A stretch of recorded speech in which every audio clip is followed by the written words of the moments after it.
You have 68 wins. You cannot 69 Mina. Hey everyone, it is the center of attention, Brittany Brooks, and you are watching Simply Reliable Studios. Come on over, Simply. I'm being see, earlier I said something stupid to him, and now this is my receipt. Okay. Sabu's just sabotaging you. Yeah. He sure did. Hijacking. Yeah, he's taking over. Hijacking is a better word. You're right. Good luck. What up, everybody? This is the People's Babushka, and you are watching Simply Reliable Studios. Shout out to Simply Reliable Studios making their Symphony debut, sponsoring this match and the entire Dragon Kai demonstration. What's up, everybody? It is the hottest flame, the realest Hogan, the bionic baddie, Kiera Hogan, period, and you are watching Simply Reliable Studios. Say his name and he appears. I believe in Noah. I believe in Datula. The Meltzer of the multiverse. Who the fuck wants to compare themselves to another? How much of a mark do you have to be? You couldn't even pick a professional athlete. You went with a fucking journalist? Grow up, man. We just want to say thank you to Simply Reliable Studios for voting us as Tag Team of the Year. Of course. Because you know what they say, right? If you can't swim, You're bound to drown. Tonight, she is sponsored by Simply Reliable Studios from Orlando, Florida. She is everybody's favorite BFF, Izzy Marino. What is going on, everybody, and welcome to the weekly moderated insanity known as the Shenanigans here across the Simply Reliable Studios brand of channels. It is I, your moderator extraordinaire, the renegade of wrestling, JJ Williams, back in the his seat, joined by the Island of Misfit Toys, the simple man Noah Foster. Hello, everybody, and welcome back here once again to the Simply Reliable Studios. You know what this is? Brand of cements and brands of voice that's for favorite fall-faced professional wrestling. Damn it. So without further ado, let's go ahead and bring in the rest of the panel. First and foremost, my partner in Love the Bed in AEW. We call the rest of the light and probably upset stomach mindset for some other stuff tonight. There's, of course, Mr. Reliable, Simply Reliable in true original form, Walter Cruz. Ronda won in literally 17 fucking seconds. She tackled Gina. Gina fought a little bit. She turned to the side, got that armbar, and she tapped. Literally 17 seconds in the first round. Well, at least I know I can last longer than Gina Carano. We've got one half of the Canadian connection and a man who just got done doing some hockey coverage with the Stat Boy. Nick is here. What is up, sir? Why were you guys talking about boobies for 45 minutes? Theme of the week, today's. She's yours, she's mine, she's our Canadian friend, Ash. That's actually elegant and not fake. Hello, Ash, how are you? Enough is enough.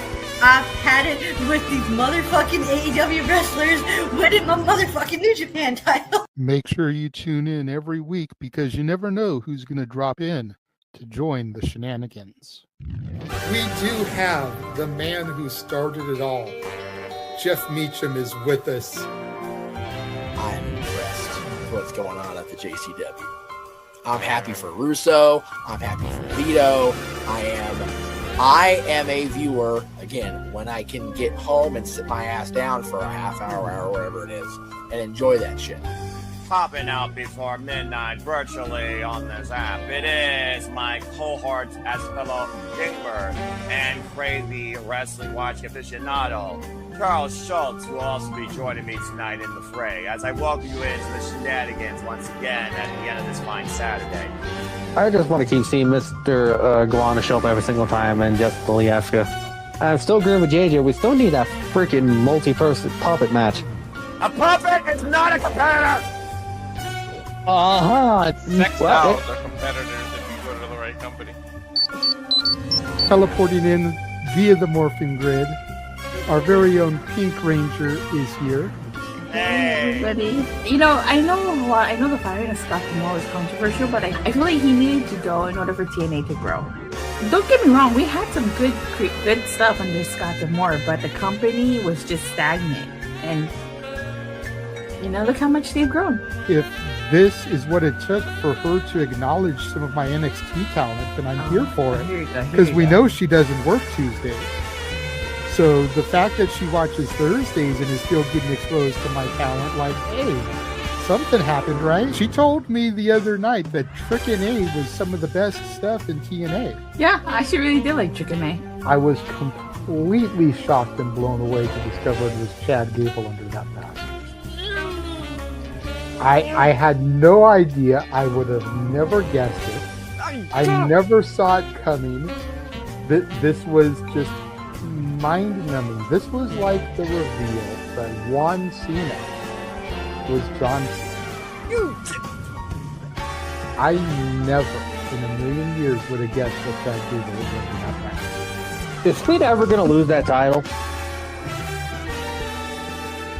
Well, everyone can be a dickhead, but how strong a dickhead are you is the real question. I have a pretty strong dick. I'll take your report. Good night, everybody. Hopefully no one else heard that. Cool.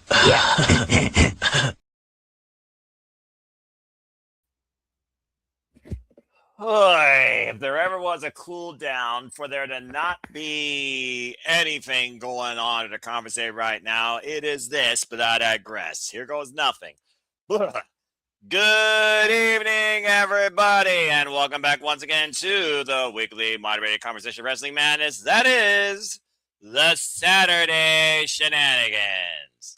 Hello, everybody, and welcome back in here to the Superchatted Studios and to the weekly forum known as the Saturday Shenanigans. You know what this is. I'm the simple man, the simple brand, the voice, the rest of us, forever grateful for all things professional wrestling. Damn it. And my name is Noah Foster. Thank you all for tuning in. Please subscribe, comment, tell a friend. If you want to dictate the conversation, super chat or PayPal the passions. It's truly as simple as that. But as you know, I am never alone, nor am I regularly the host, as I co-moderate and take over the duties sometimes for my friends, of course, that take care of other priorities or right now taking care of the mentality or have other things going on besides what's been subtly known as a passion.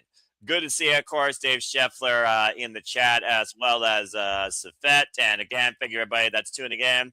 Without further ado, let's go ahead and welcome in tonight's clown posse, shall we? First and foremost, since we got a show coming us tomorrow from Canada, we have to have at least one Canadian on this strawway. So welcome in the master and the king of all foods and the missus that has her own master craft and something different that I'm not going to mention since we're not the 10-minute mark. Of course, it is Mr. Frontes, Nick. Nick, good to hear you. How are you feeling this fine Saturday evening? Hey, buddy. What's going on, everybody? Not a whole lot, honestly. I mean, we're removed from football, and now it's pretty much a cool-down season for everything at this point. You might as well just comatose. True. Yeah, I know. Sports is now practically over. So, I mean, now this is the time of the year, for me at least, because there's no sports. It's kind of boring. And, I mean, my Blue Jays aren't doing great, so, I mean, fuck those guys. But other than that, demonetized, but nonetheless. Yeah. Is it just me and you right now? No, we have one more person, it looks like, at least on Avatar as well. So it might be the Avatar panel. Maybe I should just go on Avatar mode. Nah, I won't do that. Because people be like, what are we doing? Are we listening to a podcast or watching a video? Why are you watching video besides looking at people act crazy on camera or pull some sort of shenanigans? Speaking of shenanigans, the maestro of the shenanigans, the regular host, if you will, the Renegade Wrestling JJ Williams is here, proud alumni of Chase University. JJ, speak now, forever hold your peace. How are you this evening? I'm doing good. I'm good. All right, good deal. Wow. How did I get introduced before fucking JJ? That's crazy talk. Because I'm the host, and once in a while, even I break away tradition, much like Zack Sabre Jr. in New Japan Pro Wrestling, when I look at G1 Climax being the only thing of worthwhile investment right now, this end of summer season. That being said, we got his opening monologue, so there you go. Well, I guess without further ado, that is the panel for now. Stay tuned, folks. You might get more Canadians, you might get more panelists, you might get more fools on camera, but also you guys might empower. This is the real definition of people power. Oh, excuse me. People power. I am not John Laurinaitis. But I do believe that power should go to the people the right way and not the politically incorrect way, much like Canada and America. But without further ado, let's get right into it. So really, there isn't much to talk about as it's been a slow week, but we do have 2 back-to-back weekends of upcoming content for the 2 biggest companies on the planet. And what might as well be their cooldown. Why one might lead to something bigger, the other one leads to something of merit, maybe. We, of course, know that tomorrow has AEW Redemption, while the following weekend has WWE SummerSlam. So, straight up, I feel we'll just start the conversation with, does either show really matter at this point? Have they really put what they could into them in the time allotted? Could they have done more? And which one are you hoping to see have more come out of it? And what can it lead to? So, the outlook, we're right now basically going to preview and look into AEW Redemption and WWE SummerSlam. The biggest stories, the most underwhelming stories, our biggest expectations, our lowest expectations, and the mid and in between. It's a freelance conversation about the biggest upcoming shows this 2 weekends for WWE and AEW to kick things off, because why the heck not? That being said, Nick, what have you been up to lately this week? Have you followed anything at all regarding the 2 biggest companies domestically, AEW and WWE? And do you have any outlook towards Redemption or SummerSlam? We'll start with AEW. Okay. I'll be honest with you. Coming out of Forbidden Door, it's been okay. I haven't really, honestly. There's nothing really, for me at least. Nothing really interesting happening. I'm kind of just. Coasting. Yeah, like there is nothing on the last few weeks coming out of Forbidden Door that has really resonated, I guess. We've gotten great matches, but I mean the week-to-week product, they're continuing storylines, which is nice. Like the shows have been good. What I will say, and y'all can clip this because you can be like, holy shit. I do feel that the fans in Montreal are getting hosed. This is not on paper. What they have put into it, I don't feel that Montreal is getting they're getting the short end of the stick. Nothing really is resonating on that card. It's all very predictable. Sometimes that's a good thing, but when you have a debut pay-per-view, unless we're gonna have great returns and debuts, I can miss Redemption and I'd be okay with it. Yeah, fair enough. Well, as I always say, predictability isn't a bad thing, but you also only get one chance to leave a good first impression. But this is Canada, a bizarre world. You guys will basically take anything. And nonetheless, you still got Edge and Cope, expectations on the AEW Women's World Championship match, and Kenny Omega in the main event defend the AEW World Championship. And there might be further developments with him and Ospreay as we head towards All In.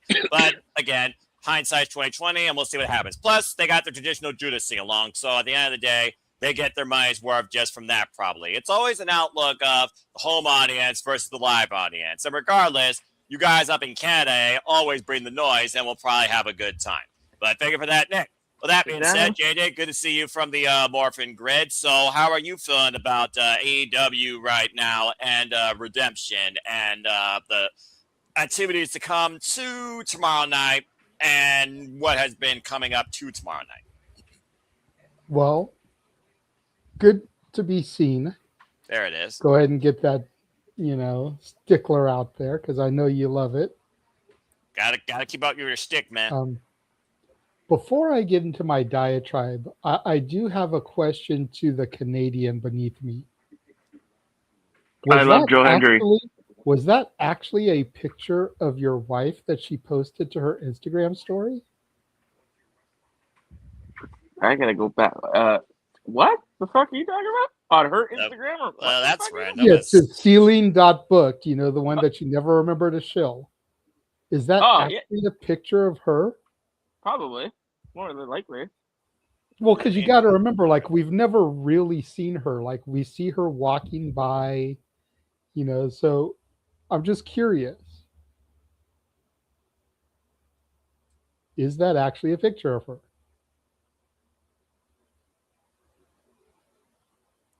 To Alice later. The missus. She That is her? That is the missus. All There you right. go. Nick, you did a hell of a good job. She is an attractive young woman, good sir. Congratulations. She's the greatest. She's the best. She's good. She's a good woman. She's good woman. Well, behind But, every man is a better woman, but this isn't That is Chuck true. Woolery's love That is connection. So thanks for throwing this into a version of Batty. I just, like I said, we never get to see her, so I just wanted to make sure that was actually her, and if it was, I wanted to give her props. She's an attractive young woman. Way to go, Nick. But she is a good woman. Getting back to Noah's question, we discussed this a little bit a couple nights ago on Simply Predicting, and to Nick's point, this is Grand Slam Montreal. Yeah. This doesn't feel like a pay-per-view. We talked about it, how so many of these matches could be either Dynamite or Collision matches. Mm-hmm. There is one match on this show that I actually give a damn about. And I only give a damn if it goes one way. If it goes the other way, I'm pissed. And I care not. That's just a fickle fan. No, it's just because of my investment in one of the two competitors. That's And still that's a fickleness in its own nature. and Willow. That's still a fickleness in its own nature, JJ. I disagree, but teach their own opinion. Yeah, fair enough. Well, we'll see That's what happens the soon only, enough. that's the only match I'm invested in. That's the only match Yeah. I care about.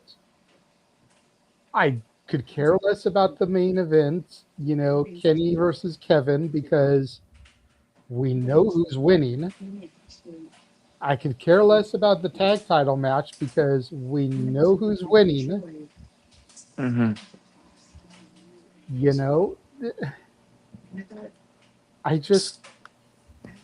I could care less about this show. Yeah. Well, there you go. I am curious about what's going to come out of this show as we start to build towards and fill in more of All In. Yeah. That does intrigue me. So much so that we've already made it official that this coming Wednesday, we will be doing a watch along of the Fallout Dynamite from Detroit, Michigan, because we all suspect that there will be a debut on that show.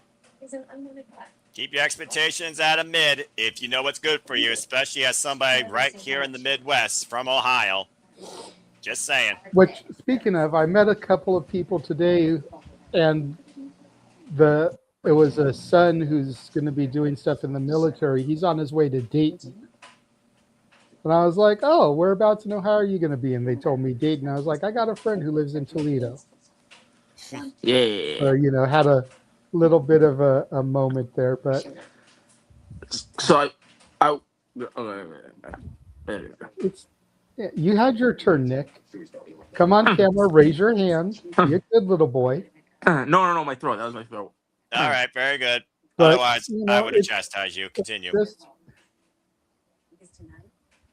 I miss when AEW only had like 4 to 6 shows a year. And to that degree, and I know we'll get into WWE in a minute, I wish WWE would scale their shows back. We don't need shows every month. Nope. And if we're going to do shows every month for either company, let's alternate and have 1 month be a main roster show and the next month be NXT or ROH or even AAA. But just let's alternate the content. I'm down with 12 shows a year, but right now we're getting like 9 to 10 AEW pay-per-views and 3 Ring of Honor shows. Like, let's cut that back. Let's do 6 and 4. or 6-6. You know. If only. But with money, it is what it is, especially when it comes to what a network expects. All right, well, thank you for that, JJ. And yeah, I basically feel about the same way. Again, there's also a lot of other things on my mind too. And when you have more priorities weighing your mind versus your passions, it does kind of take you out of the mindset. It's at this point right now, we're at a sinkhole of the summer where you kind of don't give two blips what's really going on in this business. But there is some stuff that is worthwhile that I am looking forward to tomorrow. I hope that does lead to some interesting developments, whether it's Don Callis' family further conflict, Osprey and Omega maybe turn the page on this mutual respect, Willow Nightingale, Thekla, shaving the end of a women's division, and then everything else, fun in between. But it's also one of those things right now that regardless, the noise, the energy, the competition will be there. So at least I know I am going to get my money's worth and far less advertisements. As far as the other stuff, we'll talk about that in a moment. But it also goes down to, again, quantity and quality. And until we get something that sheds a similar formula of passion and unapologetic nature, unrelated to its main partners, you're not going to get something as good as an NXT TakeOver, this or any upcoming wrestling era from any company, period. That being said, Nick, I did see your hand. What you got to say real quick before we flip the channel to the Fed? So it seems, if we're being honest, I think for this show at least, while it's not good, and I'm not expecting anything to really, like JJ said, we're expecting the follow. We're expecting to see what happens after. It seems like every time, and maybe he'll fix this down the road, it seems like whenever Tony introduces a new pay-per-view, it's always like this. Like I don't remember him when Wrestle Dream, when he announced Wrestle Dream, I think it was the same thing that people were just like, what the fuck? Right? So I think when he introduces pay-per-views, it's always gonna be like this. Initial impression. Yeah, but even so, that initial impression you should do. Like I'm expecting, even though the build wasn't there to it, I'm expecting big things to happen on that show. So if there's not any big things that happen, whether it be a big debut or two, or a return, this show is gonna fall flat regardless. So I'm not gonna scrutinize it so heavy this year. I think next year, when it's here, I hope that Tony plans better because he knows that he has a pay-per-view, right? That's still not an excuse. People are paying $50 for it. You should be on your toes with this show. So yeah, it seems to me he does that a lot when it comes to new shows.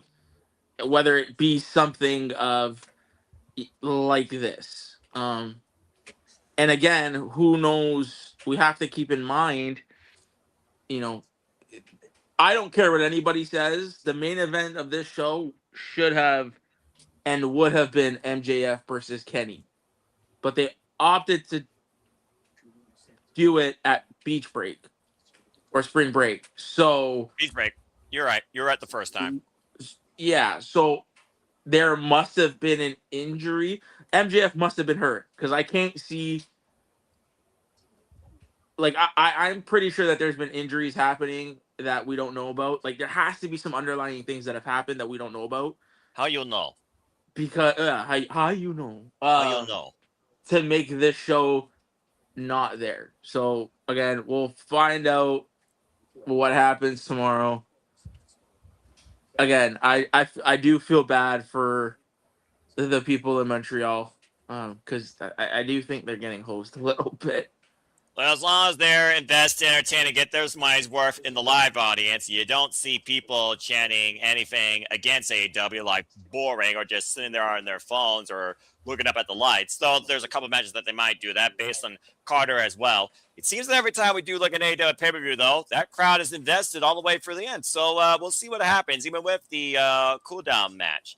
And again, it's just one of those things right now. You have to literally subvert your expectations and just enjoy it, or you just look at something else. There's a reason I took a 2-hour walk during Night of Champions in Saudi Arabia. I have no regrets. As far as calling this tomorrow, casual way to close a Sunday before I head up to sleep to work in IT on Monday, now that I'm salaried. That's going to be a whole new mindset to get used to.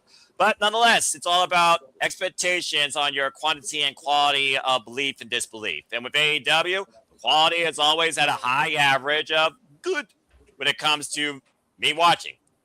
Can't say the same thing for the other place, though. 10 times over when it's the same damn repetition at the very top. Acknowledge that.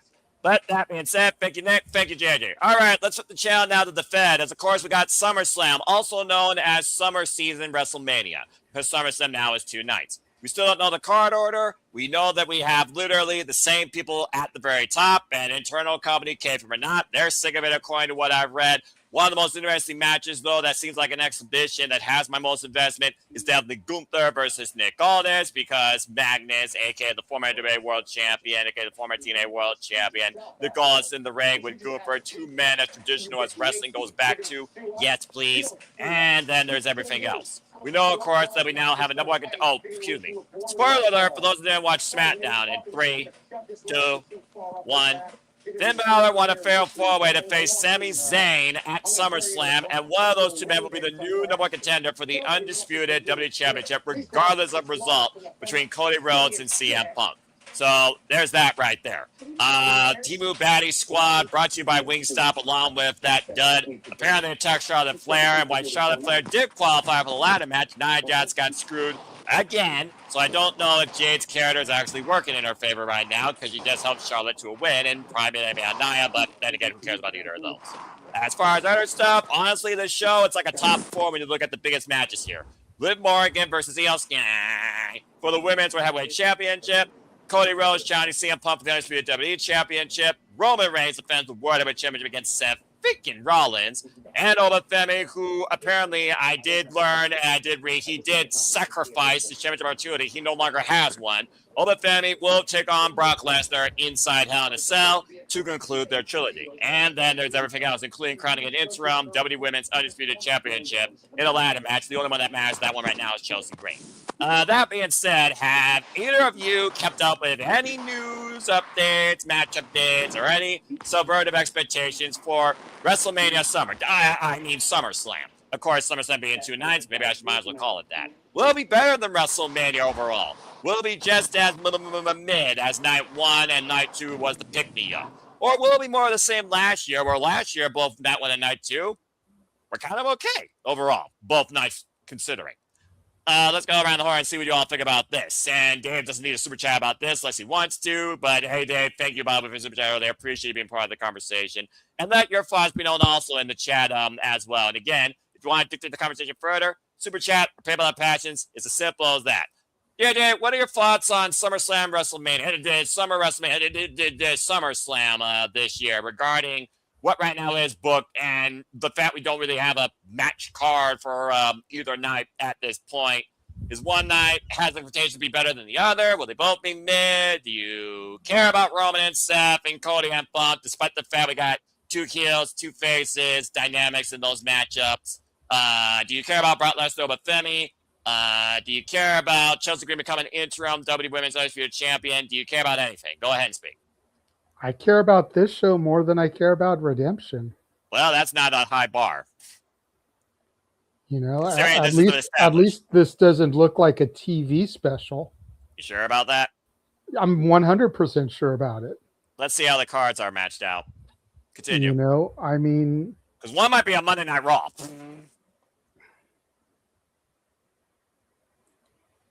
It's just, there's more here that looks intriguing to me in the long term. You know, and you know me, I'm a stickler for long-term storytelling. I'm a well aware. stickler for where things are going to go, you know, a month, 3 months, 6 months from now. Yeah, you're a Paul Heyman. I get it. And there looks like there will be more positive to come out of this than negative. That's optimistic. It is, but you know, I'm an optimistic person most of the time. Never hurts to be that. It's better than being controversial. And it's okay to be controversial, but you got to stand behind your takes. And like, I stand behind my stuff. That's called being real, unlike Unreal, which is a subvert reality. Continue. I forgot where I was going because you threw that in there. Basically talking about your authenticity and your opinion, standing by your optimistic wherefore and the long-term developments that could come out of Summer WrestleMania. Continue, good sir. SummerSlam, right? Whatever. Well, let's keep the show what it is. You know, I could go on a rant, but I'm not going to because I'm getting real sick and damn tired of the 2-night trope. But continue. Honestly, so am I. I don't think the 2-night trope is needed either, but I'd rather have 2 nights as opposed to 15 matches in one night. So that just kind of is what it is. I'd rather be scattered out over 2 nights. But yeah, it's Cody and Punk is going to be an all-time classic. Seth and Roman, if it's the final chapter like it looks like it's going to be, is going to be a hell of an ending chapter. Brock and Oba, I really do think this is going to be Brock's finale in Minnesota. The dumbest thing they did was take away Oba's title shot, making King of the Ring irrelevant. But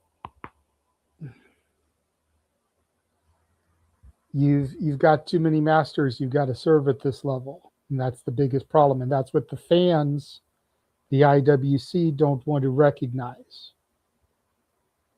Is that it's not just serving one man or one higher up. When your hand's in so many cookie jars like WWE's is, that means there's a bunch of different bosses you got to answer to. And trying to book just becomes difficult.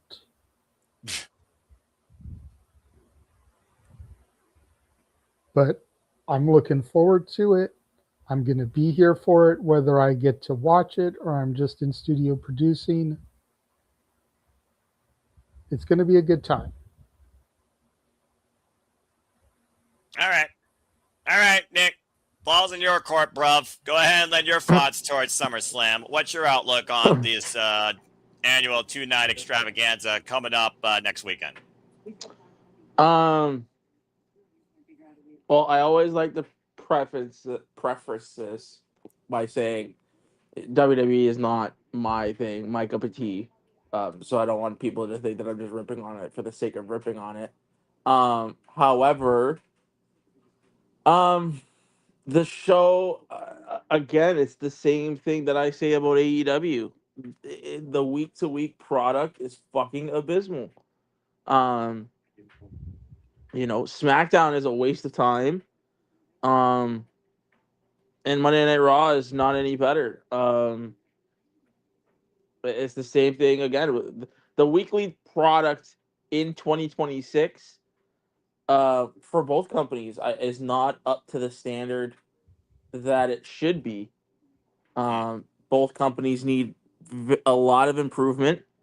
I just think, on WWE's part, and this might be, call it what you will, I look at WWE further, or I give them more shit because it's to JJ's point. It's not one man; it's an entire team. You know what I mean? In this instance, it's an entire team, like we see from Unreal in that shit. It's an entire team behind the creative process. So you have so many minds working there, and the product is not up to snuff. That's no excuse. It's no excuse for either companies. Both products should give us week to week television that we can invest our time in and enjoy. Um, and judging from the reaction from some WWE fans out there, and some people who kind of consume it on a daily basis, the product is not where it needs to be. I just think that's for both both companies in 2026. So as far as SummerSlam goes, yeah, okay, great. They're doing Punk and Cody. All right. The Oba Femi thing is absolutely ridiculous. You shat on it. You pretty much took a dump on the King of the Ring. The King of the Ring tournament means absolutely nothing at this point.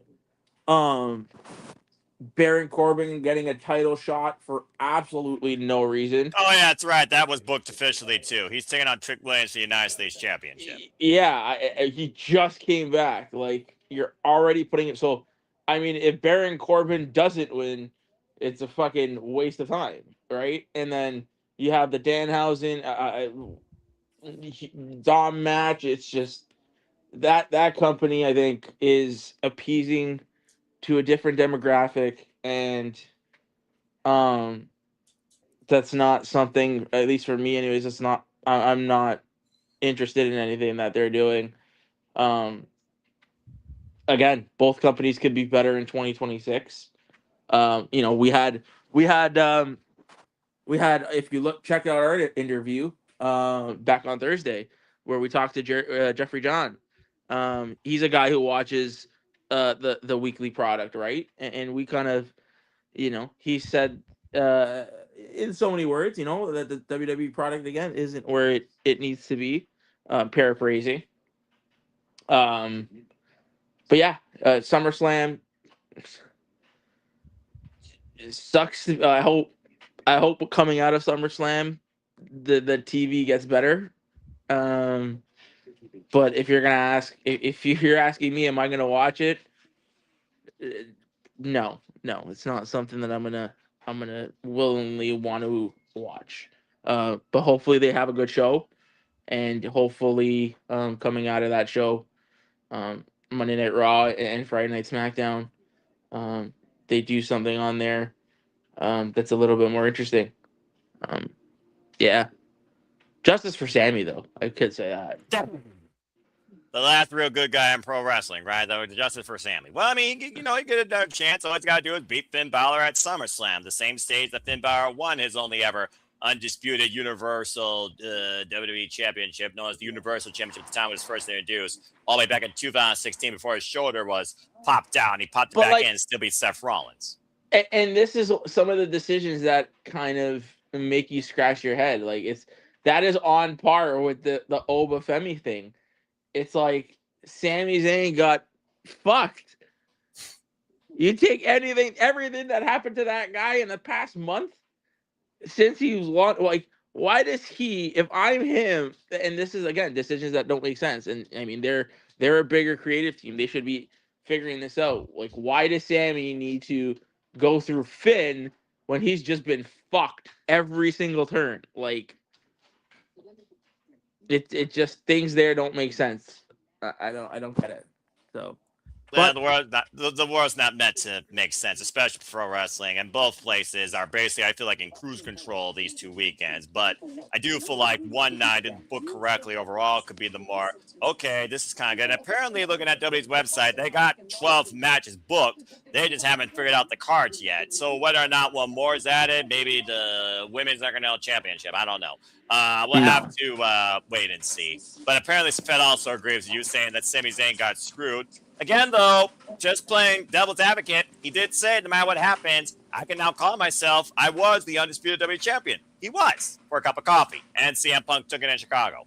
And we'll see what happens following SummerSlam. As, of course, AEW goes to All-In season, and after SummerSlam, we go into Money in the Bank, I think, or what's in September? I don't remember. I don't think there's anything in September right now, unless it's Crown Jewel. Who knows? Probably. I would say maybe.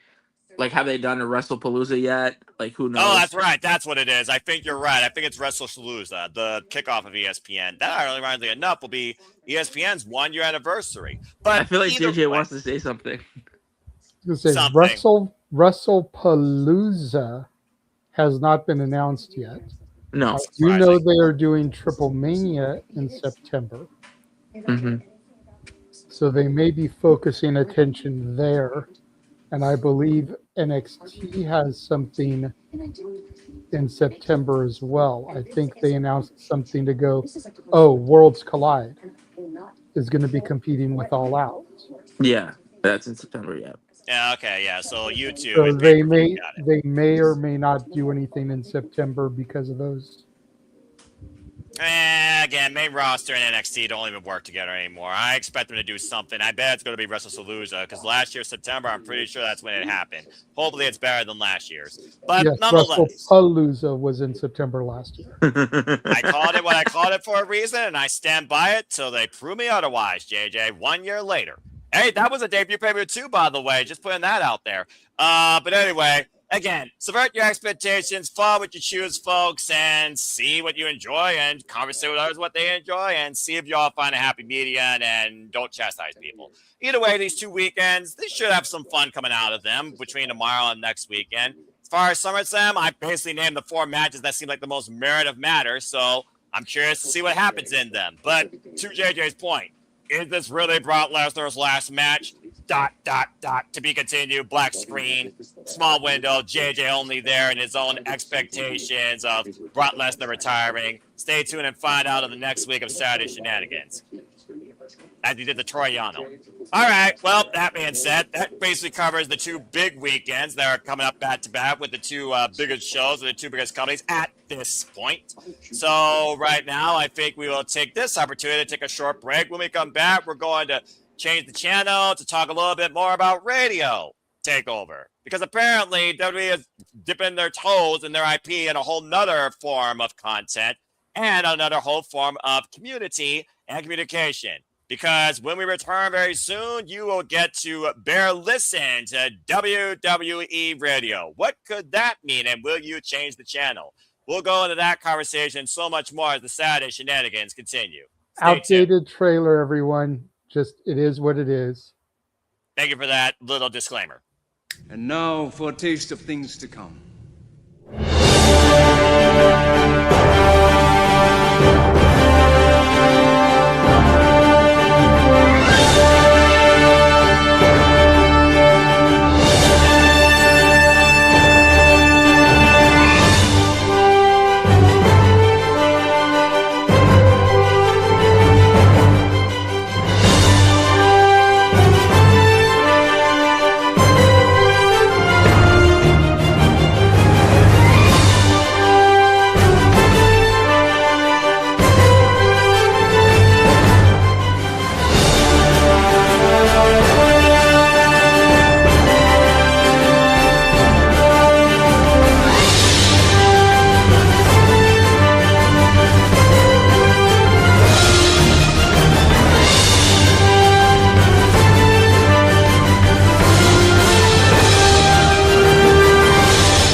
And as always, here at the Super Reliable Studios, that trailer shows you here. We truly encompass, celebrate, engage, pontificate, analyze, criticize, and react to all the wrestling. And welcome back in here once again to the Saturday Shenanigans. I am your host, impromptu for the evening, Noel Foster, with the Ranker Wrestling, JJ Williams, and one Canadian. Apparently, Nick has his hand up to say something real quick before we dive into our next topic. Nick, what's on your mind? So I just want to say, I know you said that trailer's outdated, but out of all that, you know what I say? Next week, you know what I'm more excited for next week? Out of everything that's going on next week? And what would that be? No Holds Barred 100. NHB 100. Shout out to the boys there at NHB. That card is, if you guys haven't seen it, sign up for ITV Wrestling. Check out No Holds Barred 100. Okay. Our boy Redacted is in that show. It's gonna be an absolute fucking banger, that card. Oh, I can't. Okay. So I'm gonna bust your balls. What? I'm gonna clip this. Yes. So you're telling me that out of everything we have going on this coming week and next weekend, No Holds Barred 100 is what you're looking most forward to? No. That's what you said. No. Is that what he said? That's literally what he said. No. Okay, so you are not looking forward to the return of the conduit of karma. Yes. Kaya McKenna. And the new Spark Pacific champion, might I add, beating Erica Demaya. Congratulations. And the new Pro Wrestling Symphony Women's Champion. World Champion. No. I said the weekend. That interview is happening on Thursday. So that's not the weekend, technically speaking. All right, I'm Mr. talking about Saturday and Sunday. Nice Saturday. way to reel it back in there. Very nice, very nice. Listen. I love the independent wrestling hype though, because that's truly where the business shines at its genesis. So mad respect. I just want like, for the people that are watching, shout out to NHB, shout out to those boys there. Just let me, if you indulge me, just listen to this card. You got Eric Ryan versus JWM. You have Dr. Redacted versus the Dmitry Alexandrov for the American Deathmatch title. You have Mance Warner versus Reed Bentley for the IWTV World Championship. You have Schlack versus Slade.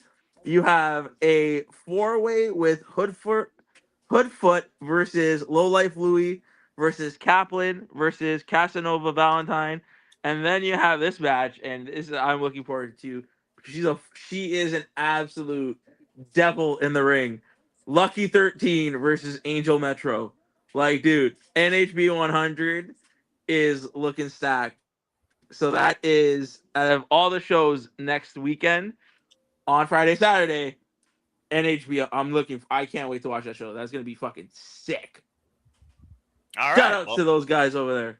And then we have that too. That's August 8th. That's the weekend after.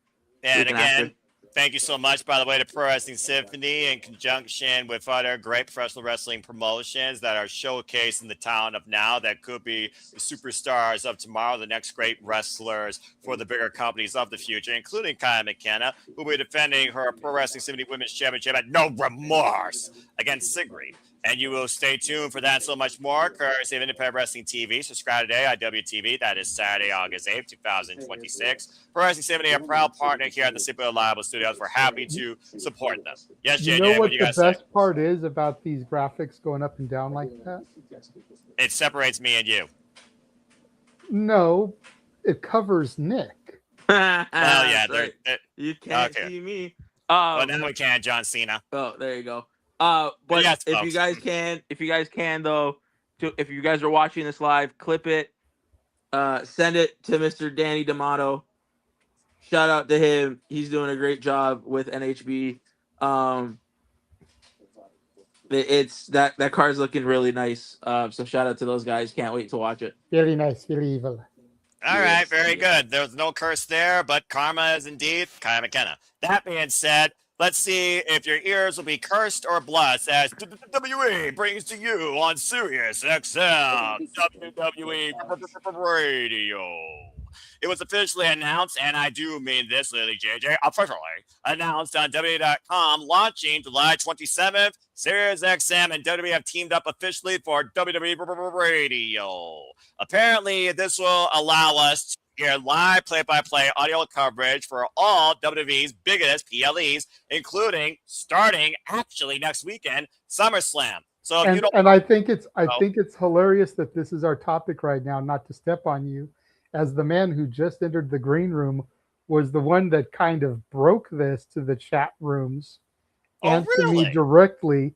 So since he's probably only here for the hottest of hot seconds, let's bring him up and throw to him so he can talk about this topic. All Jeff right. Motherfucking Meacham is in the house. Jeff motherfucking Meacham's in the house. Yeah, that's true. Like literally for about 20 minutes or so. But yes, I'm here. Hi. Hi, Jeff. Good to hear you. How are you? It's great to have you. It's good to be heard. It's good to be had, as JJ would say. Yeah. Before you continue, Yes. we need your face more often. I miss you.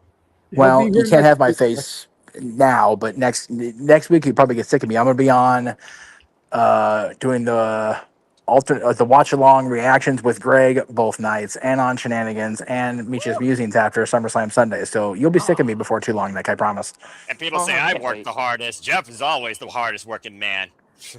No, well, no. When it comes to the podcasting, no, you are the hardest of the hard workers. But JJ's seen my schedule between now and Saturday the 8th. I have a single day off from either where I'm at or with you guys. So, yeah, I'm a little busy for sure. Oh, fair enough. Well, that being said, WWE is always busy. Radio is what we're discussing right now. What a timely involvement for you. So that being said, Jeff, welcome to the Shenanigans as we restore back to regular scheduled programming. You were one of the ones apparently first on the scenes when this news broke out, and I just learned about this thanks to my ATW crew. Shout out to the KG King. So, Jeff, what's your outlook with WWE taking over radio with live play-by-play broadcasting? So I had messaged Greg as well as JJ and Walter because what this signals to me is my interpretation when I saw the announcement on the NoDQ.com posting. Shout out to our friends NoDQ.com. I feel like this is them attempting, WWE pronouns, pal, attempting to crack down on the third-party coverage of their premium events, of their television shows, of their special events, all of the things. And everybody had a different reaction. Greg was kind of like, F it, bring it on. We'll do it till they shut us down. I was like, that's not what I was going for, but yeah, sure, why not? JJ and Walter were of the mindset of, yes, it could be looked at as, we're in trouble, because, which what I said is like, well, we're fucked because now we're going to have to like be dancing around that too. And JJ made a very valid point back to me. He said, yes, true. However, they being the audience may be more prone to tuning into the alternative commentary, the reaction videos that Greg and I are doing, the stuff outside of the WWE sponsored folks like Denise Salcedo, and I love Denise, much respect to her, but people that are currently on the WWE umbrella, under the umbrella, will not be affected by this. We could be, but JJ told me, or people will tune in even more to us because they don't want to listen to the quote unquote corporate shills. And that's a valid point too.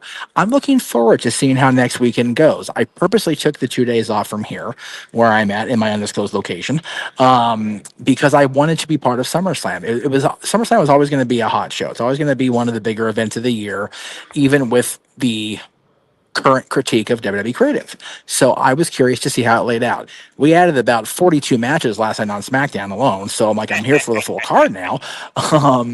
But at the same time, it's going to be a very interesting next few days and few weeks with this new announcement.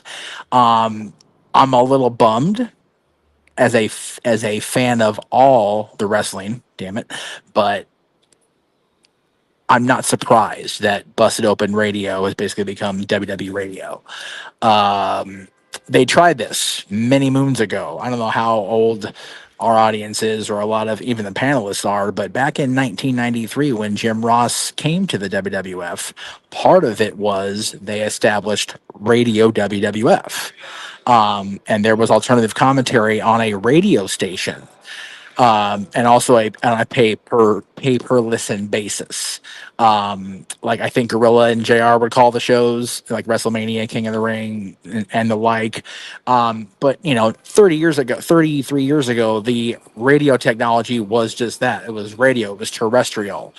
The way streams are now, the way podcasts are now, I'm surprised this hasn't happened sooner.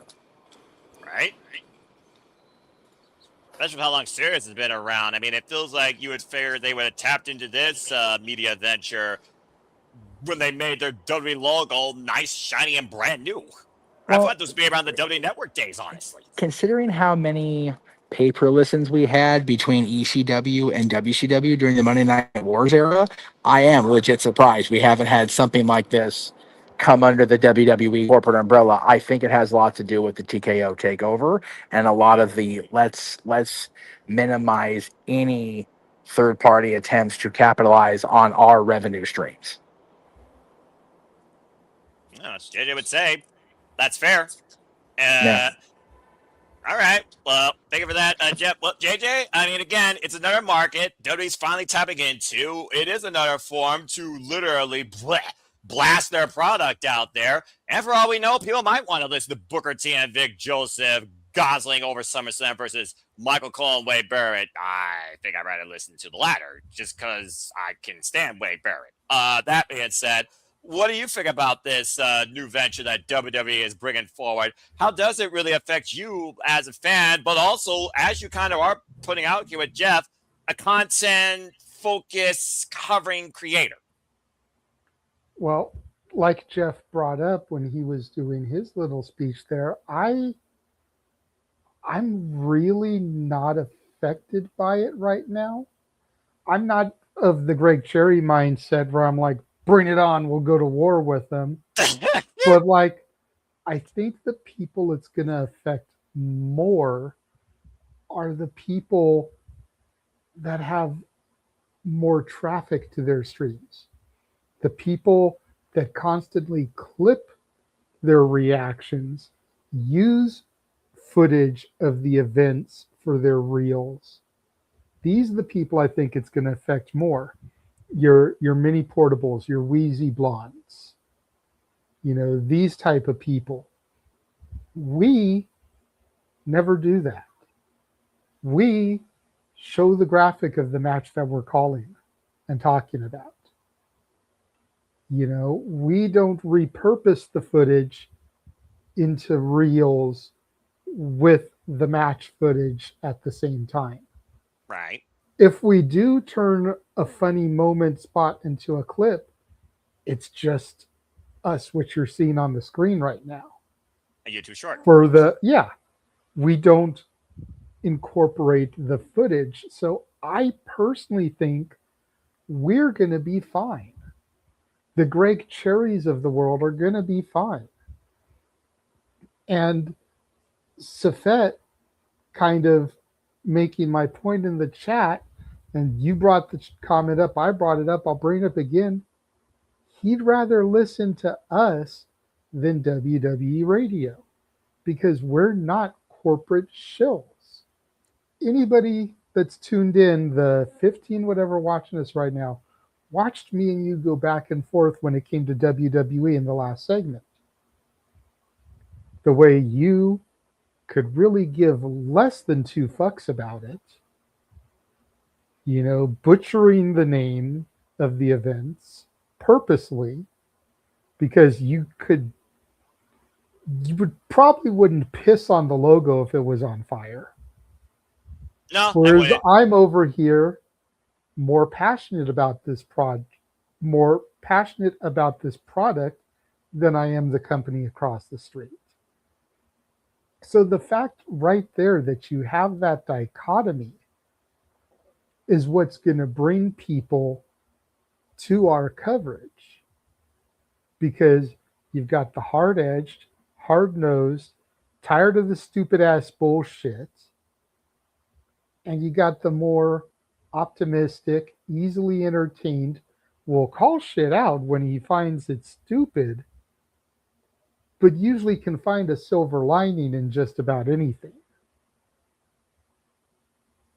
And we're not going to come off, whether it's me and you, whether it's you and Walter, whoever the pairing is, whether it's you and Jeff, aren't going to come off like, oh, well, they're just saying that because WWE is footing their bill, like WW Radio, like Busted Open.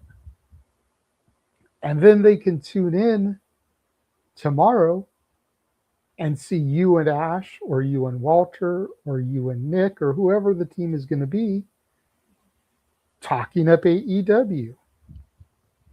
And Nick with his issues with the current TV product. It doesn't make sense. But being that dichotomy, that yin and that yang, that two sides of the coin, Harvey Dent style, to every watch along that we do. So I don't think it's going to affect us. Like I said, I think the people it's going to affect are the Wheezy Blondes, the mini portables. People like that have thousands of people that watch their watch alongs. You know, that click on their reels and see them reacting to the part of the match on their shorts. That's who I think it's going to affect. I'm here for it, though. You know, personally,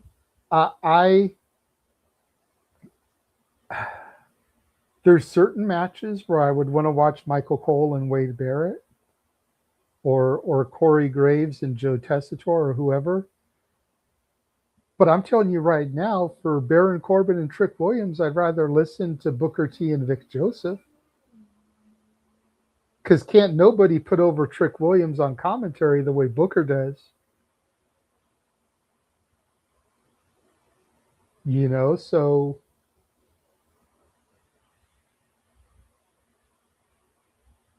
just saying. No, I mean, that's fair. To everyone, their own. And much like what you watch, you have a right to choose what you listen to. For me, and we appreciate that, Safet. You know, yeah. We give you a hard time all the time because you never super chat or donate, but we do appreciate the fact that we entertain you. And, you know, like I've said before, I understand you don't have a credit card, but go buy a Visa gift card. You can use that to super chat. I mean, that's fair. Use human monies to buy that. Human monies. And then you can use that gift card to super chat and donate to us if you don't have a credit card. Hey, Danhausen, I watched Danhausen try to buy CM Punk's championship for 300 human monies. JJ, you know who else has human monies? I do. Look, see? I got human monies. Human monies! No. There's somebody it's else. It's a beautiful thing to have human monies. I roll in plastic, but that's a different conversation. What is it, I mean, Nick? I have plastic too, but you know, sometimes you want to keep a little bit of cash. Uber has this thing now where passengers can pay cash for the ride. Oh, that's nice. Which means that you end up usually getting a little bit more because I tell people I don't have change. More often than not, I don't. So, you know, if the ride is $12, they give you 15. If it's $17, they give you 20, you know? I get it. I get it. Anyway, Nick, go ahead. Finish your thought. Yes. Well, my thought was there's only one person I know other than Danhausen who has human monies. And me and JJ both know this person. Who would that be? Well, it'd be the one person we all know. You know, you say his name and he appears. It has to be Joe Hendry. I thought he...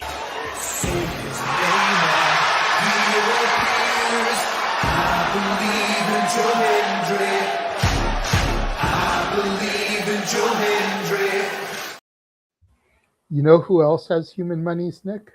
Chase U? Well, yes, they do.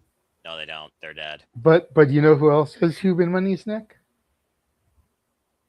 No. Who? Pro Wrestling Symphony, because they've gotten at least 300 human monies from us.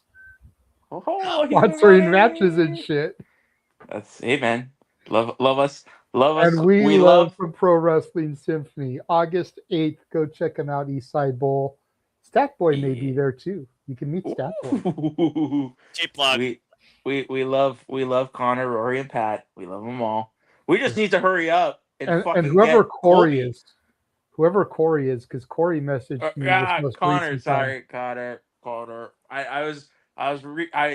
don't know why I had Corey Hayes in my head. Botch. We need Colby on the show though. Hurry up. I God know damn it. Colby. God damn it, Colby. Had the tag champs. We're getting the women's champ, even though it's a return visit. Need to get their Need to get main the world man. champ. Need to get Colby. You need to get the world But champ. anyways. Yes. That was a cheap plug. No, too. I'm curious to know your thoughts on this though, Noah, and then we'll go to Nick to finish it out. Since you are the lead voice of this brand, I'm curious to know your thoughts on WWE radio, and do you think it'll affect us, or do you think I'm kind of onto something here and we'll be virtually unfazed? And hell, we may see an uptick because people like Safet may come over to watch us because we're not corporate shills. All right. First off, I can't tell you how many times. We love you, Ash. We'll see you when you get here. Get home safe. Yeah, seriously, focus priorities, all right? Your safety is number one priority. That being said, this is not number one priority for me.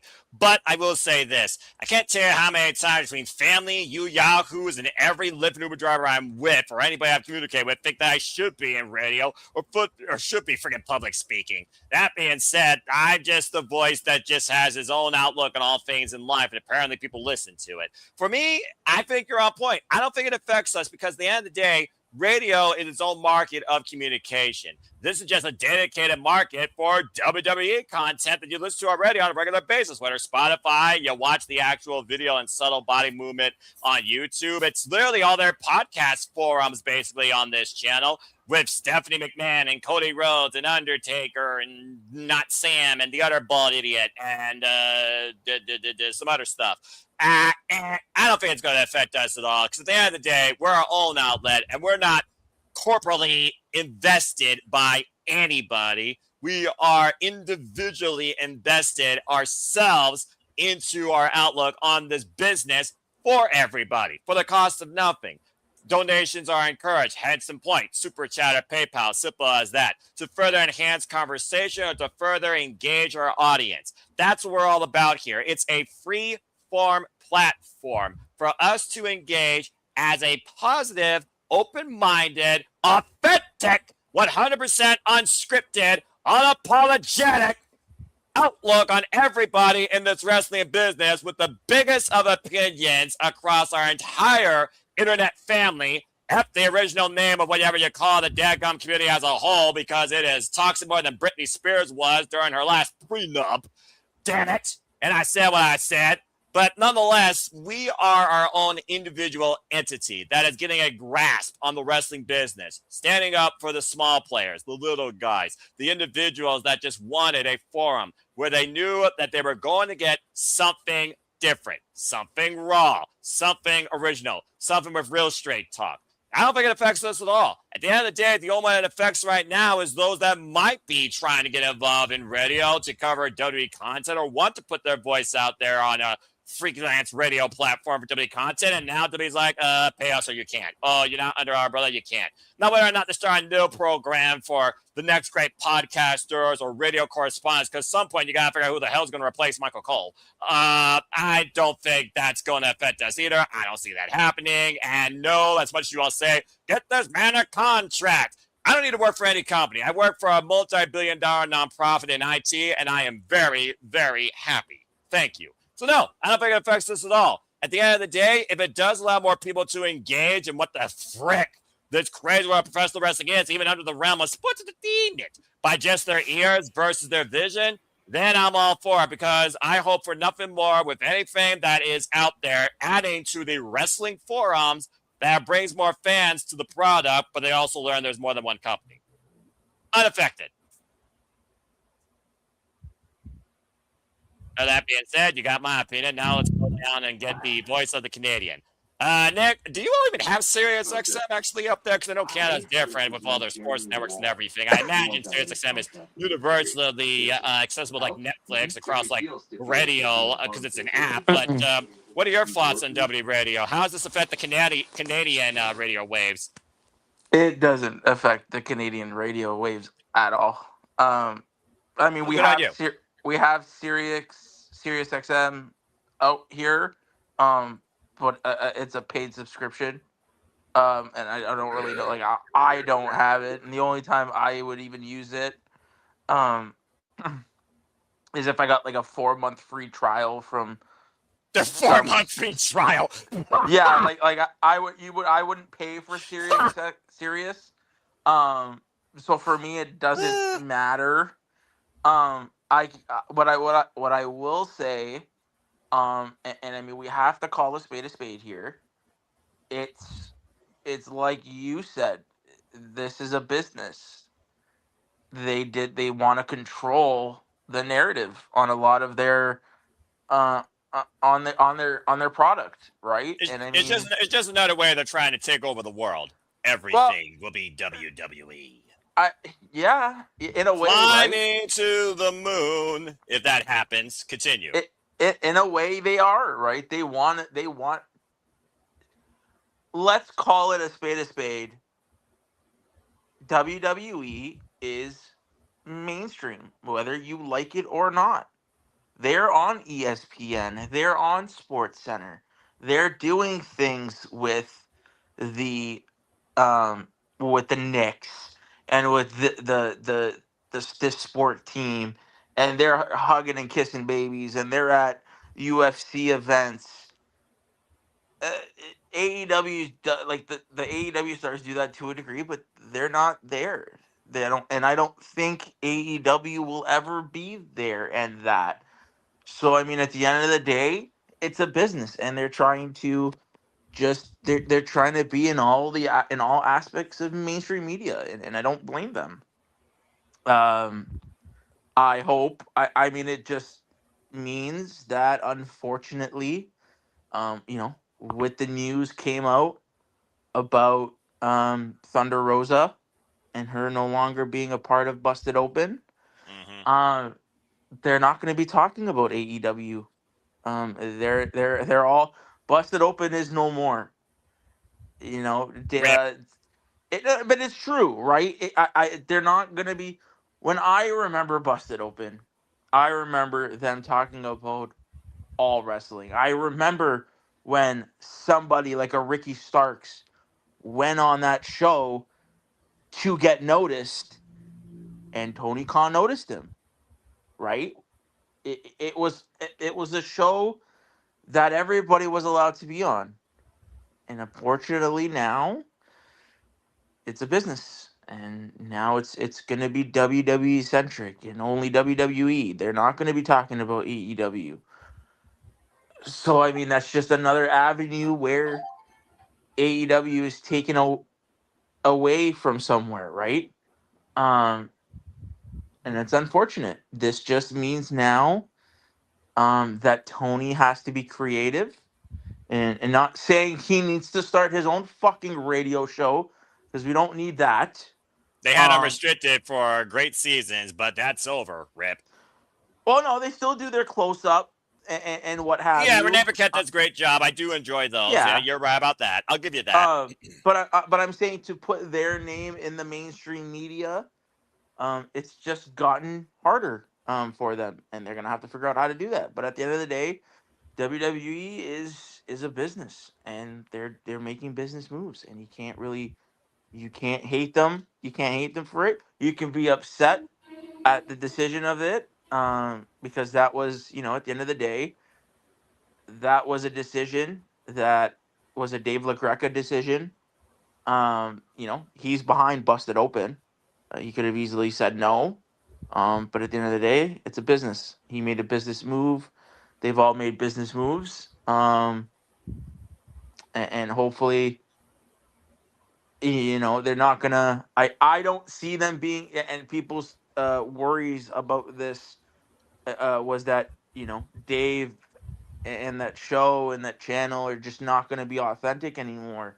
That's what a lot of people worry about. And like you guys said, does this mean that we get affected from it or the smaller people? I agree. I don't think that a channel like us or the Greg Cherry Show or the No EQ or anybody who does reviews and stuff like that, I don't think they're going to be affected by this.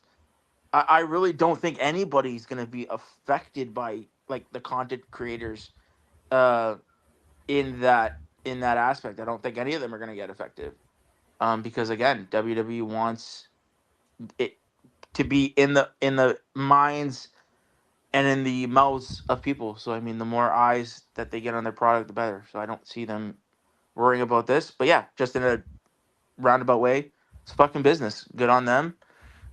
Just means Tony has to get creative, but can't fault them for doing it. So hopefully it works out.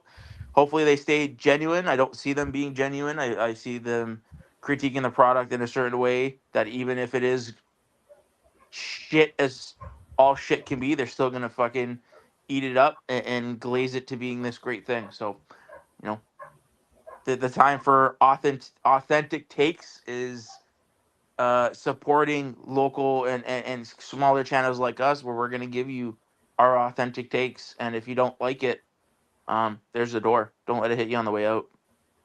Yeah, but I'll close it kindly on your ass because that is kind of the goodness that's left in me, despite the fact how much you all have influenced me in certain ways that I don't know whether I ever needed. But also, with that being said, there's a reason why we no longer get the articles in ESPN from that critic that gave WrestleLoser the grade that he did. But nonetheless, Andreas Hill. I don't know if you guys. Well, speaking of him, I don't know if you knew, but he actually got laid off from ESPN. Damn. He is not a part of ESPN anymore. So take that as you will. Yeah, maybe he'll start his own individual thing on Podbean. I don't know, but if there was ever a day for the independent artists, the independent coverers, the independent individuals to rise up, to speak their mind, and create a form of their own, this is it. Despite what YouTube might be monetized for the most part and try to control most of your content and probably put you into an ad break when you least expect it, now's your chance, folks. Become one of your own. Truly showcase yourself. Let your opinion be known. But also, just be constructive. And as far as your internet etiquette, be civil. That's all I got to say about that. No, at the end of the day. And you're right. Like, I just hope people nowadays, again, the smaller, don't lose sight. Be as critical as you need to be. If a product is shit, the product is shit.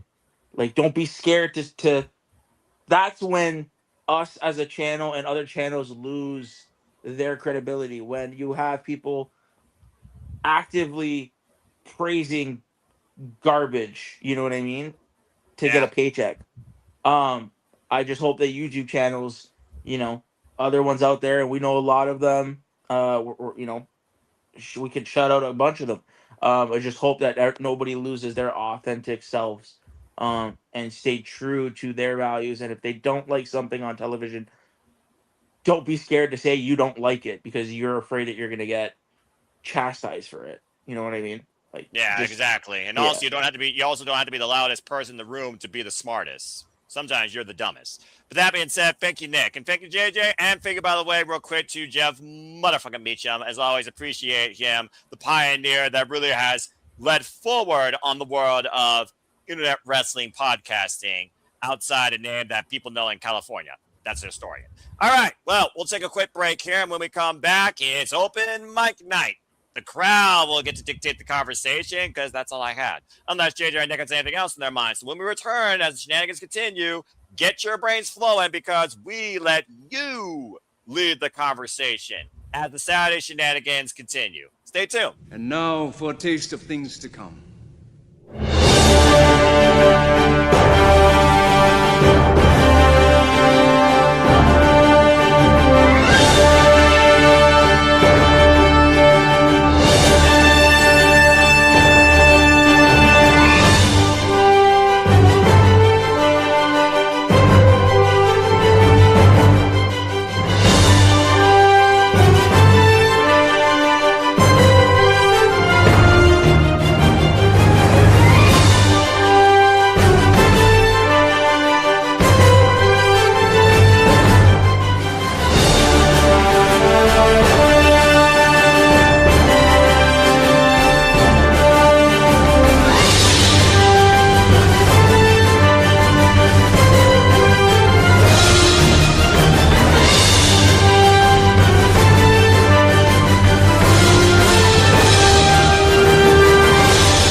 teach her $9,000. That's what you're upset at.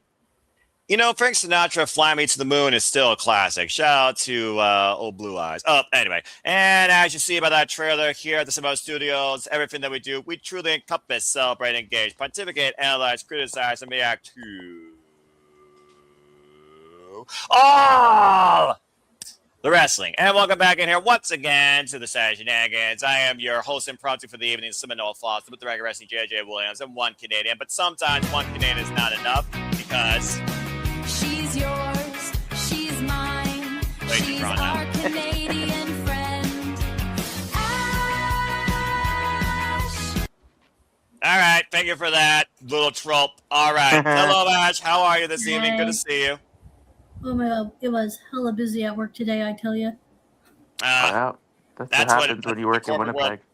Well, that's what the corporate world does to you in general. Nick, be aware. Don't try anything. You know who you're dealing with. You're on the top row that has control. Then again, you have control too. That being said, Ash, good to see you though. As always, I always like to encourage pros with passions. You gotta work an honest living to make an honest living, and whether you're salary or hourly, you just do your best with that greater opportunity. So, more power to you. That being said, we just got done talking about WWE radio and how it affects, of course, podcasters, but also could lead to the rise of independent communicators now, for all we know, or creators. So we'll see whether or not people take the chance, you know, flight or flight, you know how that goes. But that being said, pretty much we have reached the point now where it's an open forum, it's open conversation, it's open mic night, and as long as the chat doesn't really pose anything or super chat regarding something really critical here, it's just freelance. As again, I also want to thank people, by the way, who's been tuning in exclusively at Batty for Wrestling, subscribe today, and Cements Brand, as we've been rebooting what used to be called the Simple Session to our own Batty freelance conversation on about wrestling and anything. On the last episode, Ash, of course, played Name That Tune, did pretty well, knowing her video game knowledge. And stay tuned on the next episode where I will be the player on that and she will be the game meister. And we will see whether or not I am redeemed or I am embarrassed. Damn it. That being said, again, stay tuned for our coverage. You know colors. Bloody hell. Stay tuned again. We will be covering Redemption Live, and stay tuned for me and Papa Gino breaking it down on Predictions League Breakdown, Monday night, 6 p.m. Eastern Standard Time, as we head into SummerSlam week. Further announcements to come exclusively at the Cements Brand, in conjunction with Simple Apple Studios and No DQ, as they had a No DQ. All right, well, everybody, we reached pretty much a point now where, again, not a whole lot has happened this week, but I do feel like that we could always draw something forward when it comes to our outlook, our taste, our insight or excite or lack thereof with hype when it comes to professional wrestling. So, Ash, first and foremost, I'm going to put you on the spot. Anything on your mind regarding wrestling? Did you look at Zack Sabre Jr. versus Kyle Newman or Uya Mariette from the G1 Climax? Have you looked into the Knockout Television Championship? Have you looked into anything since we last chat? Nope. Good girl. I watched SmackDown though, and that was it. Have you looked into your mailbox to get your shirt? Oh, you mean like this shirt I'm wearing right now? Ta-da! And Looks you can good get on that ya. today at the Simple Apple Studios shop. Buy a shirt. Buy all the shirts. Buy all the shirts today. Do it. That's Do it right. now. Link in the description. You make sure of that, by the way, because I don't know if it's in the description by default. You need to update the default for I it, think just I in case. watched like a little bit of SmackDown, and that was it. Okay, fair enough. Well, SmackDown is kind of forgettable, as we kind of discussed earlier. When it comes to two main shows, Raw does seem to be the one that people more so remember, despite the fact there was no women on it, but all the exclusive segments were apparently on YouTube. Because they some promoted it other on prestige channel. SmackDown. There was no room for women on Raw, but there was plenty of it on SmackDown. Yeah, I'll give you that. Maybe the glamour. Blake Monroe will actually do something that will show me how sinister and glamorous she is. But stay tuned. We'll see more about that. Okay, fair enough. I'm loving the heavy focus on Fatal Influence. I cannot wait until JC Jane becomes U.S. champion. Yeah, we'll see if you're right. There's enough of a fatal influence across that mid-card division now that I see the glamour targeting Timothy Stratton. But Timothy Stratton's got a chance to become interim WWE Women's Champion, of course, with Charlotte Flair and Jade and Chelsea Green, the only one that matters in that match, by the way. And I think somebody else, but who cares? And as far as Fatal Influence, Next week. yeah, I mean, about to say Fatal Influence, will be involved now in trios action, or maybe you don't know. How you'll know? I know. Because I have to keep up with everything, because there's a reason why I'm called the voice of this crazy internet family. Fatal Influence will be taking on the returning Nikki Bella, and Brie Bella, and Paige in 6-woman tag team action at SummerSlam. It's a trios match. So we'll see what that leads to. Well, again, I know one person is particularly happy to see that Ferris Bella back in ring. Shout out to, of course, Mrs. Riff. Take care, Caitlin. But there's that. All right. That being said, JJ, of course, you know that the Knockouts Television Championship Tournament's still going. Your girl for your health has a chance, but she has to get through Indy Hartwell. And as we saw this past Thursday, due to a 10-minute drop, everyone's number one pick, Elena Black, got eliminated. Elena Black and Lady Chu got eliminated due to a double draw. Maximum time of that match at 10 minutes. That meant M by Elegance freaking automatically advanced to the semifinals with a bye. And we'll be in action in the upcoming week. So, JJ, I got to ask you, what's next for Your Hell outside this Knockouts tournament with or without winning? Outside of this tournament, it looks like there's going to be a program on my NXT with my Chase University alumni and the last heart beating, as Natty and Thea have been going back and forth recently on NXT. Your girl's asking for a death note.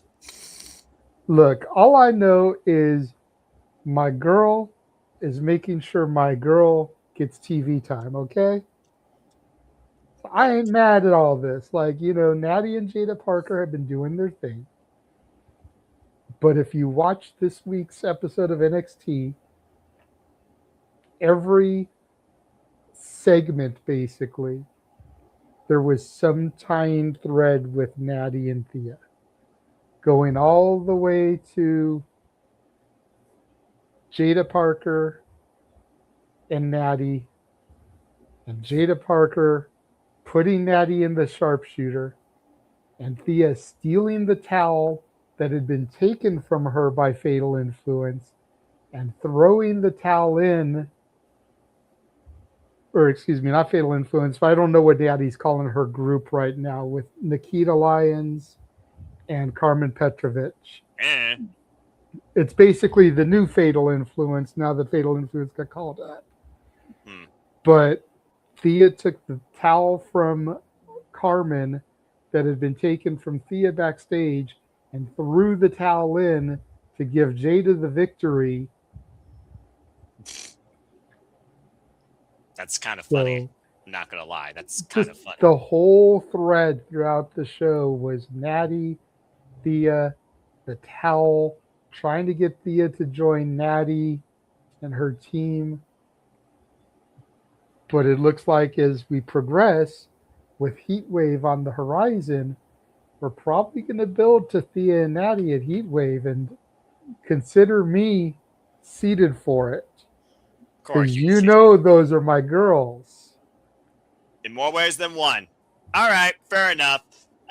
Nick, you were talking about redemption. You were talking about returns, debuts. You were talking about something being a pickup. There's been, my friends are basically senior pro wrestling fans, and they know one, Kairi Hojo, formerly a daughter of Stardom. She's now officially free. And with the fact that Thekla has been targeting her previous promotion, Stardom, of course, that literally is where Kairi Hojo got really the upstart of her career, do you think there's a chance that Kairi Hojo shows up at Redemption and confronts the Toxic Spider at any point during the night, or could it be some point down the line in the near future at AEW? What are your thoughts of Kairi Hojo maybe becoming All Elite? So that's actually a really great segue, because I was gonna bring a question to the group.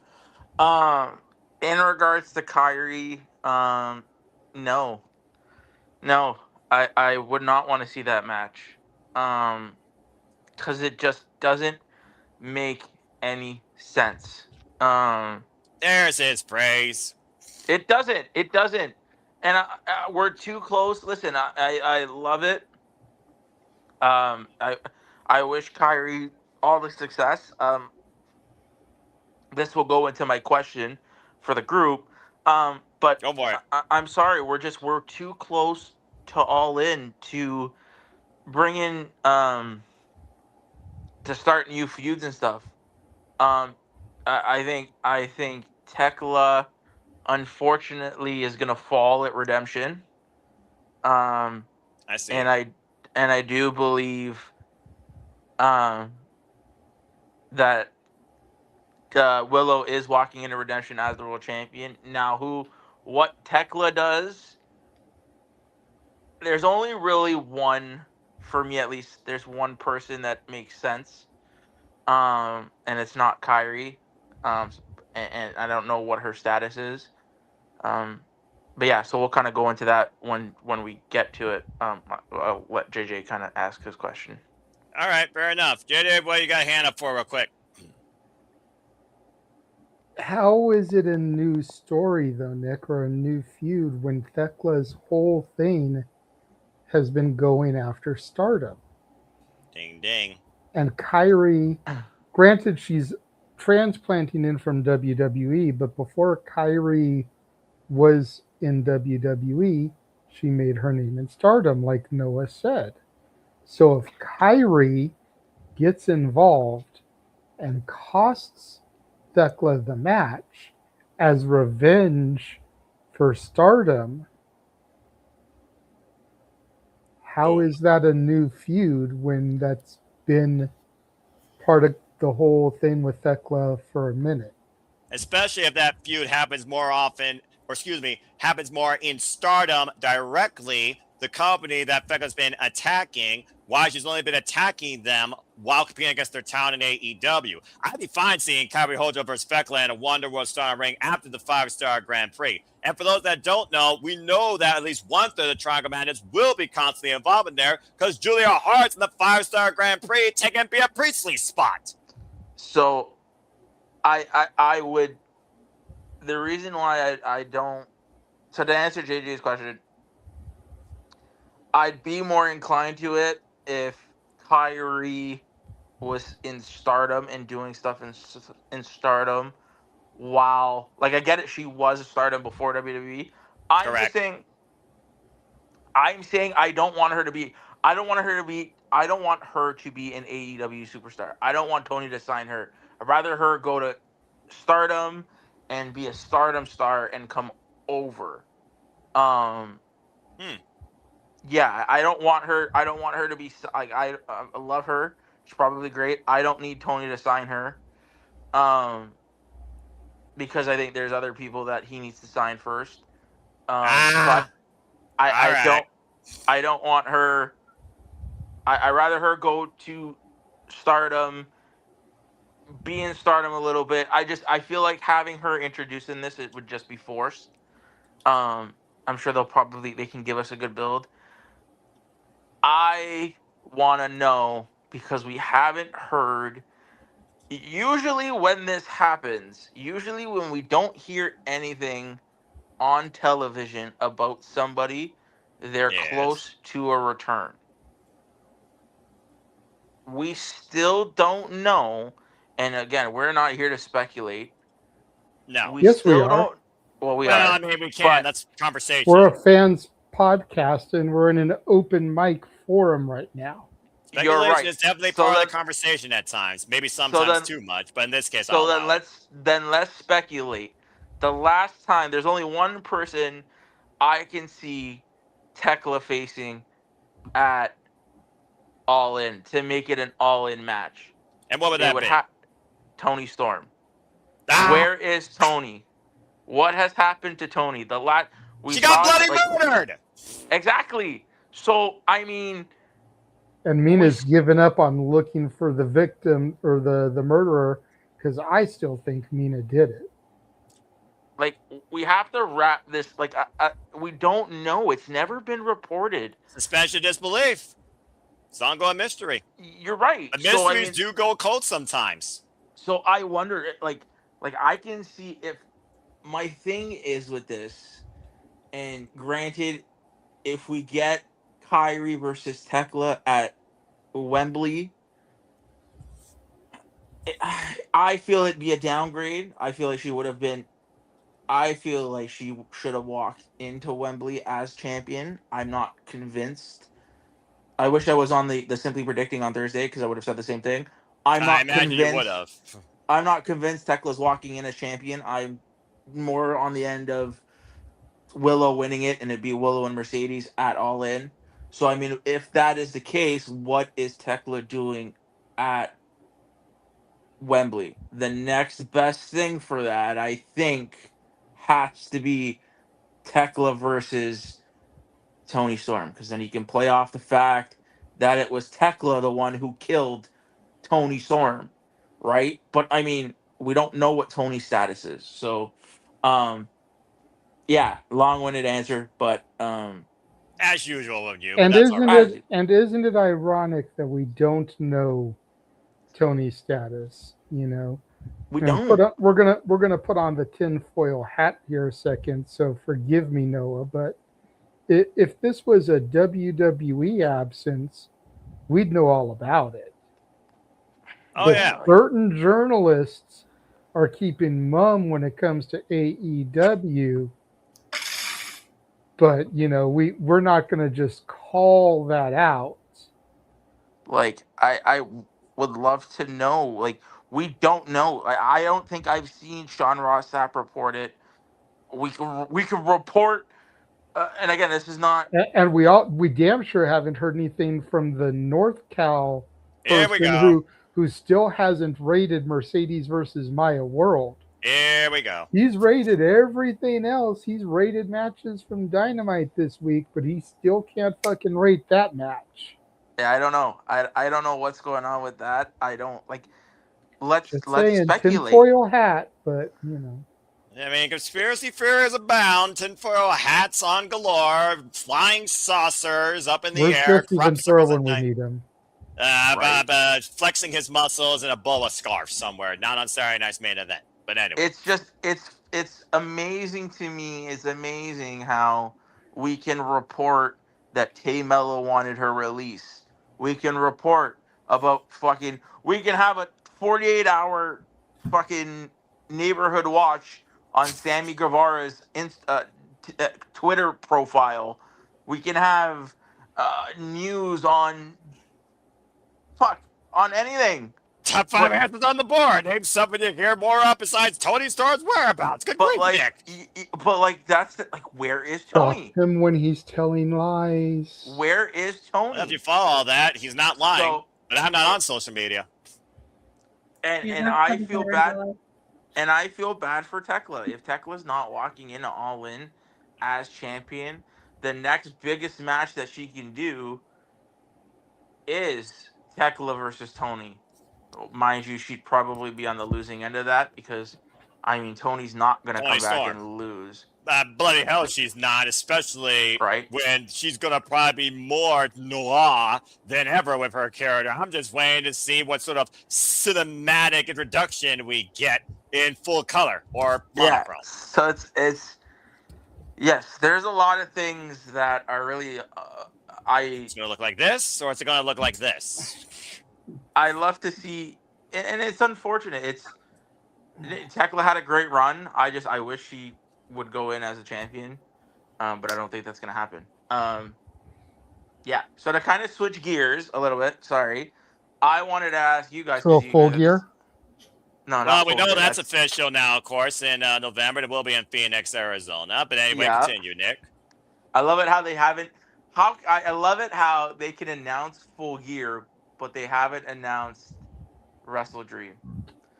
Just saying. I wonder where Wrestle Dream is going to be this year. And they haven't figured it out. Yeah, otherwise they would have announced it. You gotta get the booking right with the tourist committee and the venue. There's a lot of things that go into just saying. If it's in Toronto, I can be like, "Hey, Dad, you want to go to your neck of the woods and watch AEW with me again because you had such a good time in the Winnipeg show?"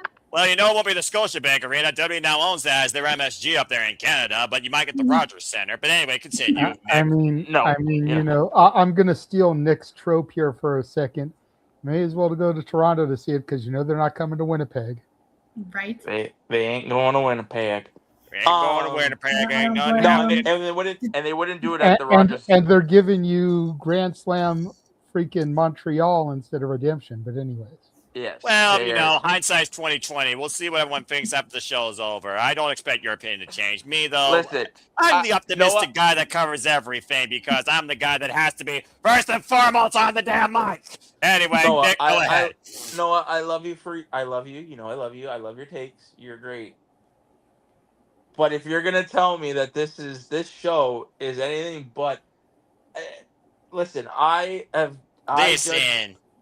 judge AEW television different than I do anything else. I judge it from the Keyword first television. show. This is From the pay-per-view. first show, but still, from the first show out of the last pay-per-view till the pay-per-view. That's how I judge my. I know you go through cycles. And unfortunately, this card is a fucking. It's a glorified Dynamite show. I hate to tell you this, buddy. It really is. But anyways, that's besides the point. Yeah, I'm about to say, we already covered that topic. Get back to where you were going topic. here. So my question is, this week, our new batches of free agents have come about. We have the new free agents this week. Yes. So there was, if anybody listened to it, and this is where I get scared.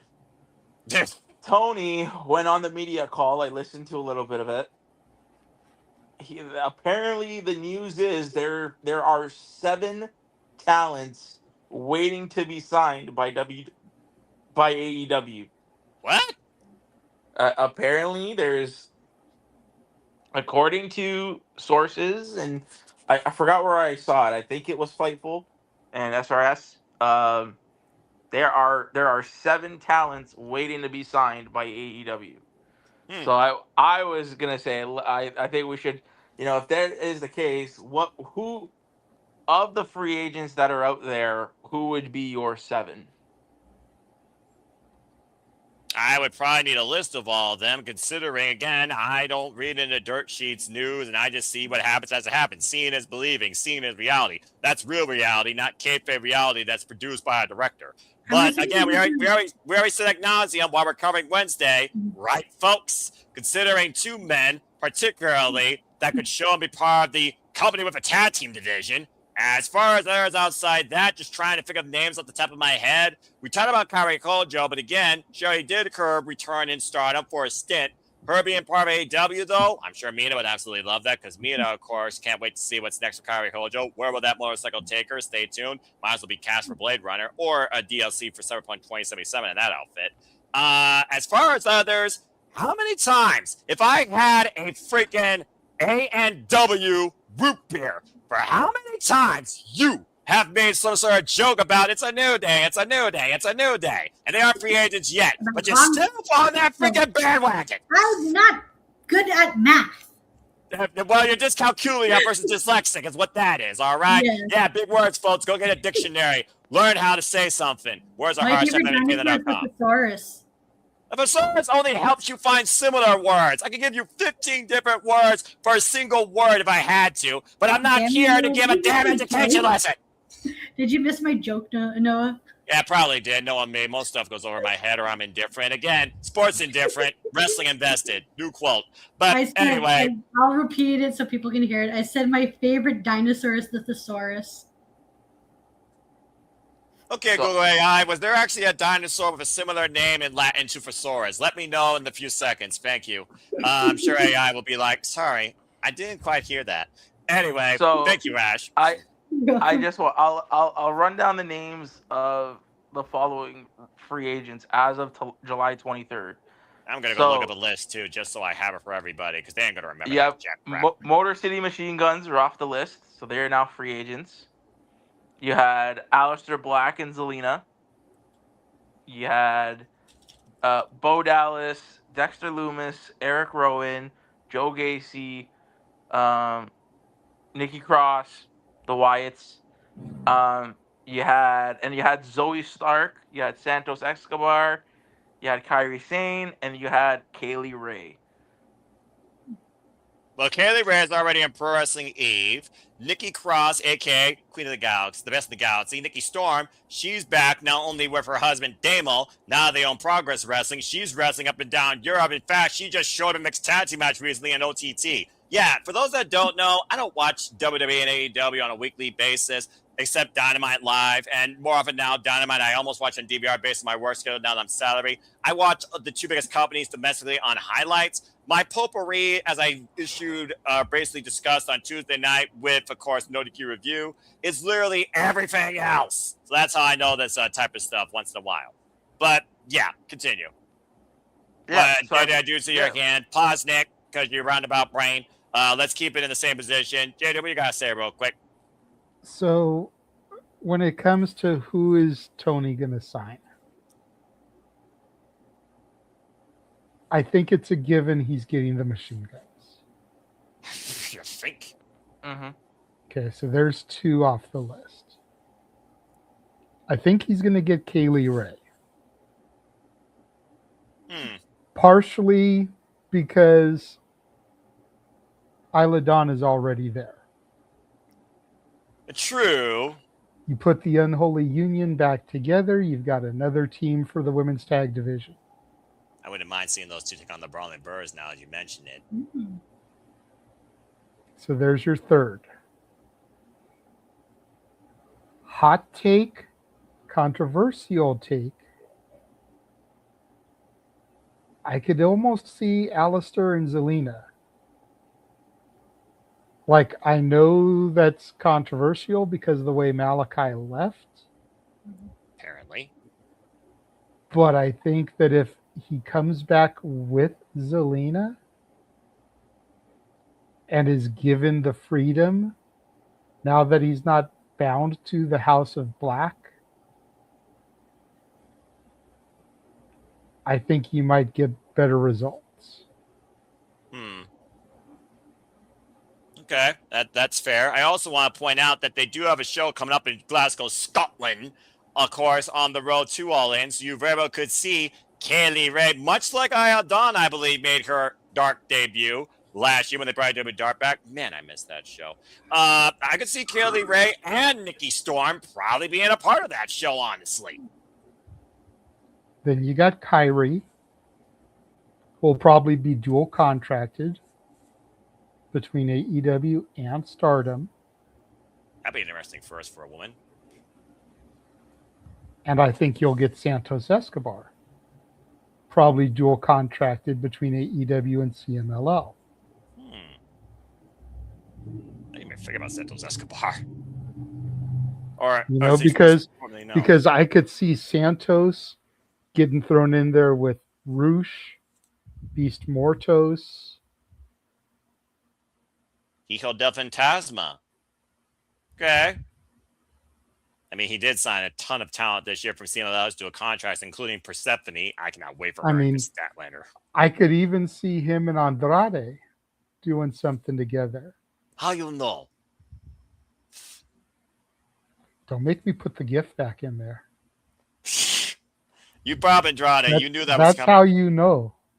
No, that's how I know that Disney, once again, plagues everything that's good in my life and not for the better.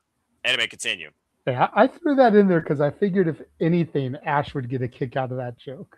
Of course you know what's also funny? This game I showed you, Color Brain, I have a Disney version of it. We're not playing that. I'm always down for a Disney game. Ugh. No, it's okay. I don't have any Disney questions in here for you, so Good. I'm not going to worry about that. Good deal.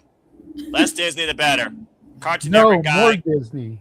No, Cartoon Network guy, Nick Fan for life. No, because I know once he was a wee lad, he watched the classics.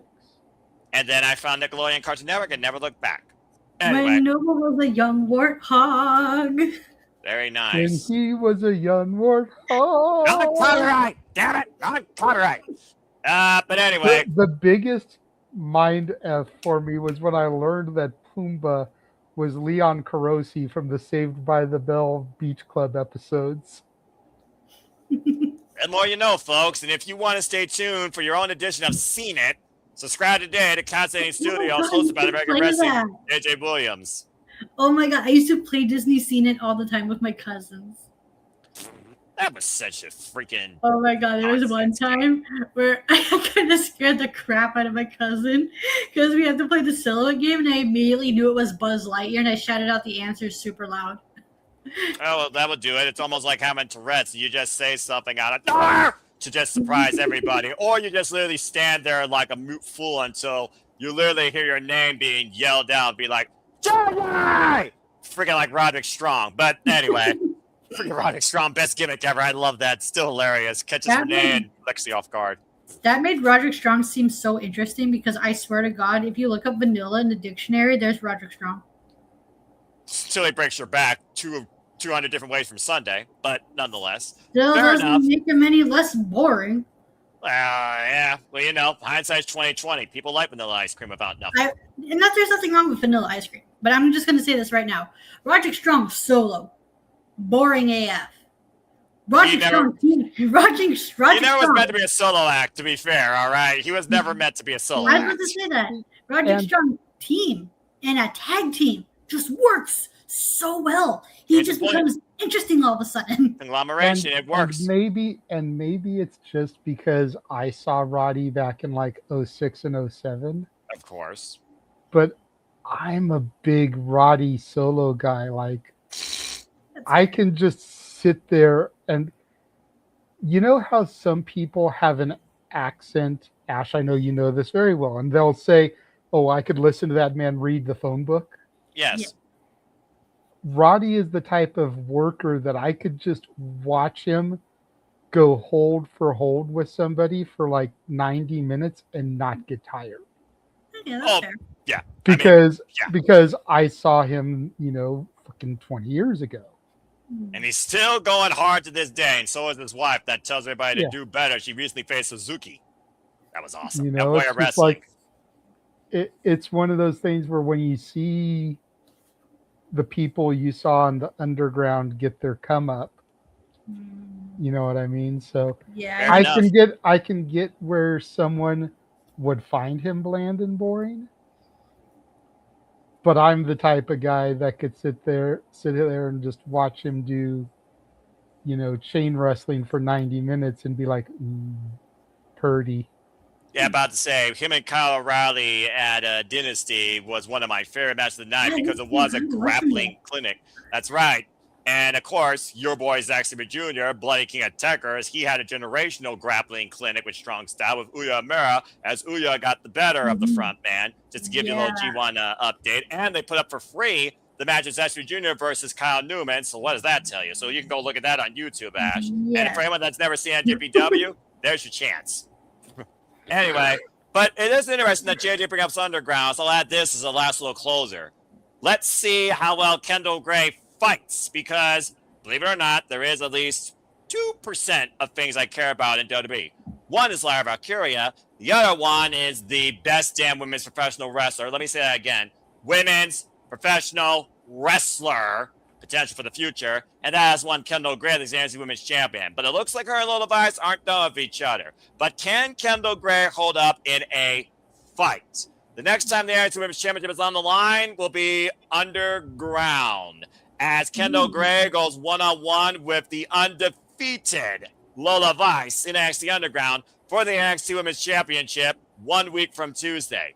That being said, I love that closing line where she says, you can go shake your ass in the back of the line once I'm done with you. Kendall Gray's showing me she got some attitude. And freaking Wen's face, priceless. I swear, that's the only thing that matters right now in WWE for me. There you go, one nice thing. That being said, we've been talking a lot about Lola Vice and, of course, her rise, her star power, her potential, her showcasing. Of course, AAA still AAA Mixed Tag Team Champion, a mainstay of NXT, and wait for her to be brought up to the main roster. I almost said a different word there. So is this literally going to be Lola Vice's swan song from the Black and Chrome? And will she stay strictly with AAA?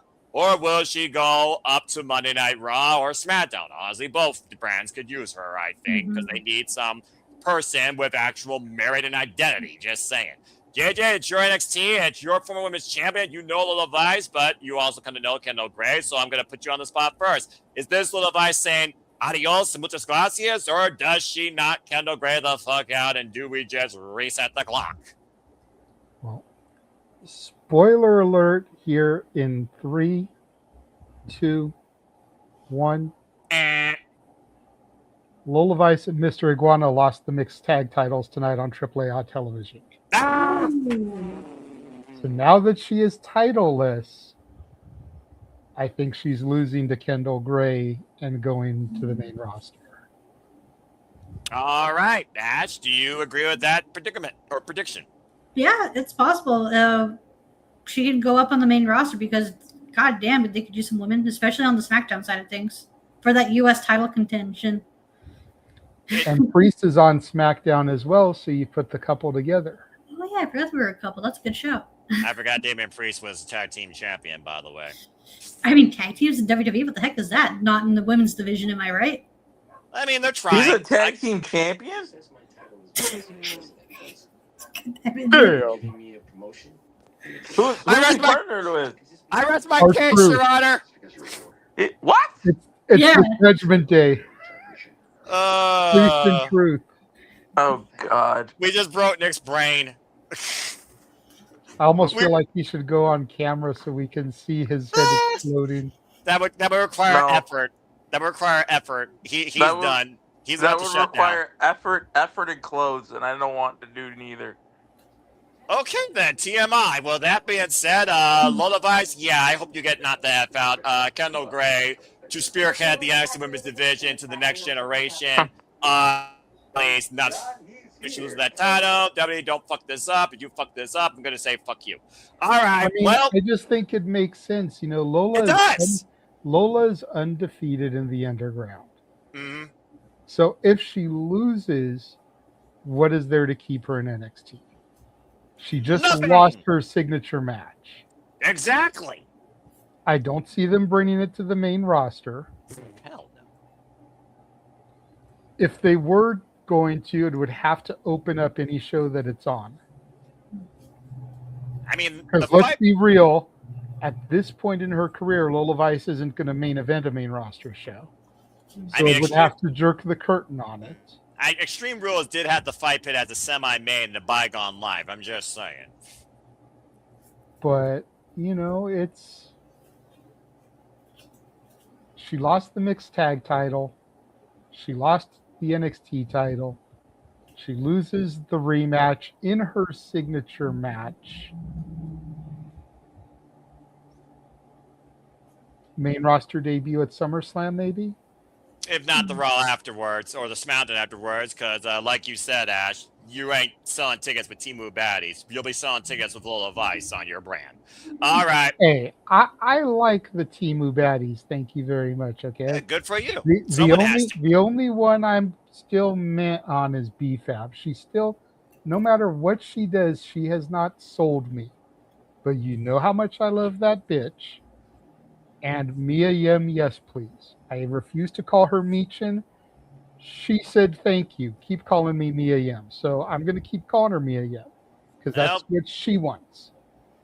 Show me what Mia Yim was prior to WWE, and maybe I'll call her that name again. That being said, thank you, JJ, thank you, Ash, and thank you, Nick. Sorry that we broke your brain. But also thank you all for tuning in, because guess what? We're about to hit the fresh show before I bid y'all fine adieu, so we're going to chill and get the F out of here, too. Before we do that, we're going to run the trailer one more time, and then afterwards, the Saturday Shenanigans will conclude. Stay tuned. And now for a taste of things to come.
And as always, here's that trailer shows you at the Super Labo Studios, which will encompass, embrace, celebrate, engage, pontificate, analyze, criticize, and react to all the wrestling. And welcome back here to the Saturday Shenanigans as we are about to conclude, and we bid you all fine adieu, but we also say thank you. Let's go around the horn and plug and promote upcoming content and showcase to the people where they can find us if they choose. First and foremost, Nick, you stand on Avatar, but you lend your voice quite a lot here tonight. Always appreciate you. Shout out to Mrs. Tell where the people can find you, of course, and then you can go to sleep. Yes, yeah, just again, shout out if you are in the middle of watching all of your lovely wrestling this upcoming weekend. Again, check out Danny and the boys from NHB next weekend for NHB 100. It's going to be a slobber knocker of a show. Excited to watch it. Oh yeah, all the bleeding assholes you can get. But yeah, you can find me on Twitter. That's in the thing underneath my name. Follow, subscribe. Yeah. Yep. There. Flash. There it Yeah, goes. that thing at the bottom there and the white. Yeah, that thing, that JJ Yeah, click. that thing. The thing shows you the thing you need to go to. That's the thing, folks. All right. Exactly. That thing. Yes, that thing. Not to be confused with that girl, a bygone show from the 1960s. Thank you, Nick. Continue to That be thing that you thing. do? Better than others or only like himself versus others. Who knows? Thank you, Nick. Take care. Shout out to the missus. Go get some sleep. Bye-bye. All right. Ash, always a pleasure. I know, of course, we'll talk behind closed quarters of our next simple session, and also next time we will update people on G1 Climax. But go ahead and tell where the people can find you and your baddie takes too. Appreciate you. Thank you. You can find me on X, the app formerly known as Twitter at ShadowBadAsh. And you can subscribe to my YouTube channel at Baddie for Wrestling. Right now, I'm in the middle of a game called Can Your Baddie Friend Catch Up on the G1 Before It's Too Late? You got time, but time is limited.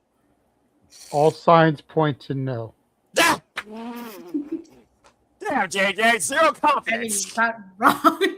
Okay. How many times I love Ash, but if I've learned anything about her, it's that she's busier than both of us.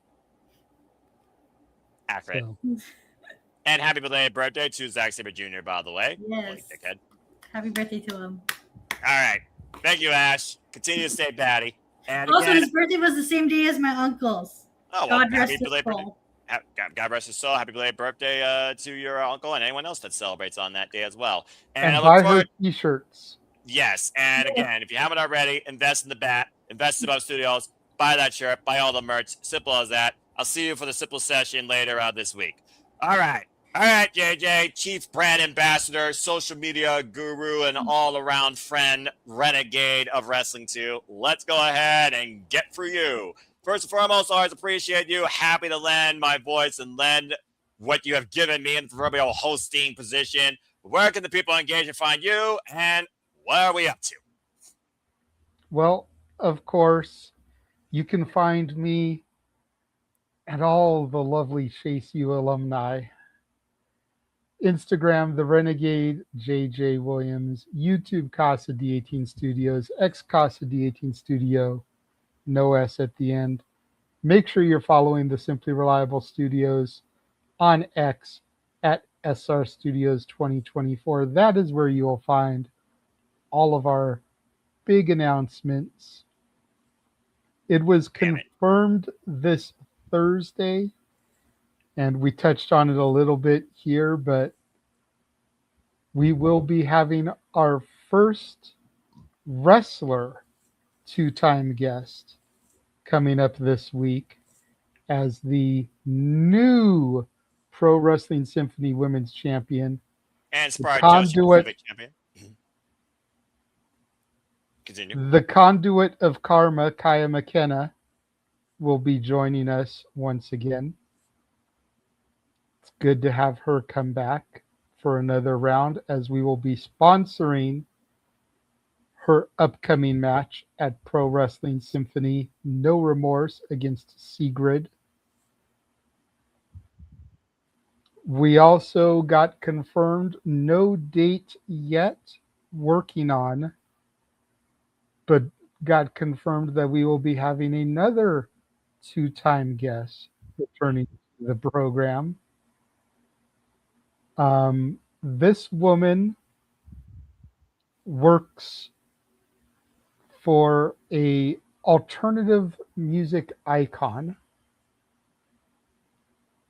She is, it's hard to call her by her gimmick name anymore now that she is the world champion. You almost would think it would require an upgrade, but the current reigning, defending holder of the Burke, Stephanie Nieves, will be returning to the Shenanigans some point in August. She beat Natalia Markova. Love it. Love it. With essentially a Money in the Bank cash-in. They had what they called the Burke Bouquet, I think, where it was like a battle royal to get Correct. a spot whenever you wanted it. Correct. And Greta, her heavy, attacked Natalia. Tiffany came out with her bouquet, gave the bouquet to the referee, dropped a single red rose on Natalia, put her foot on her. 1, 2, 3. Rip. Wow. Without even breaking a sweat. Wow.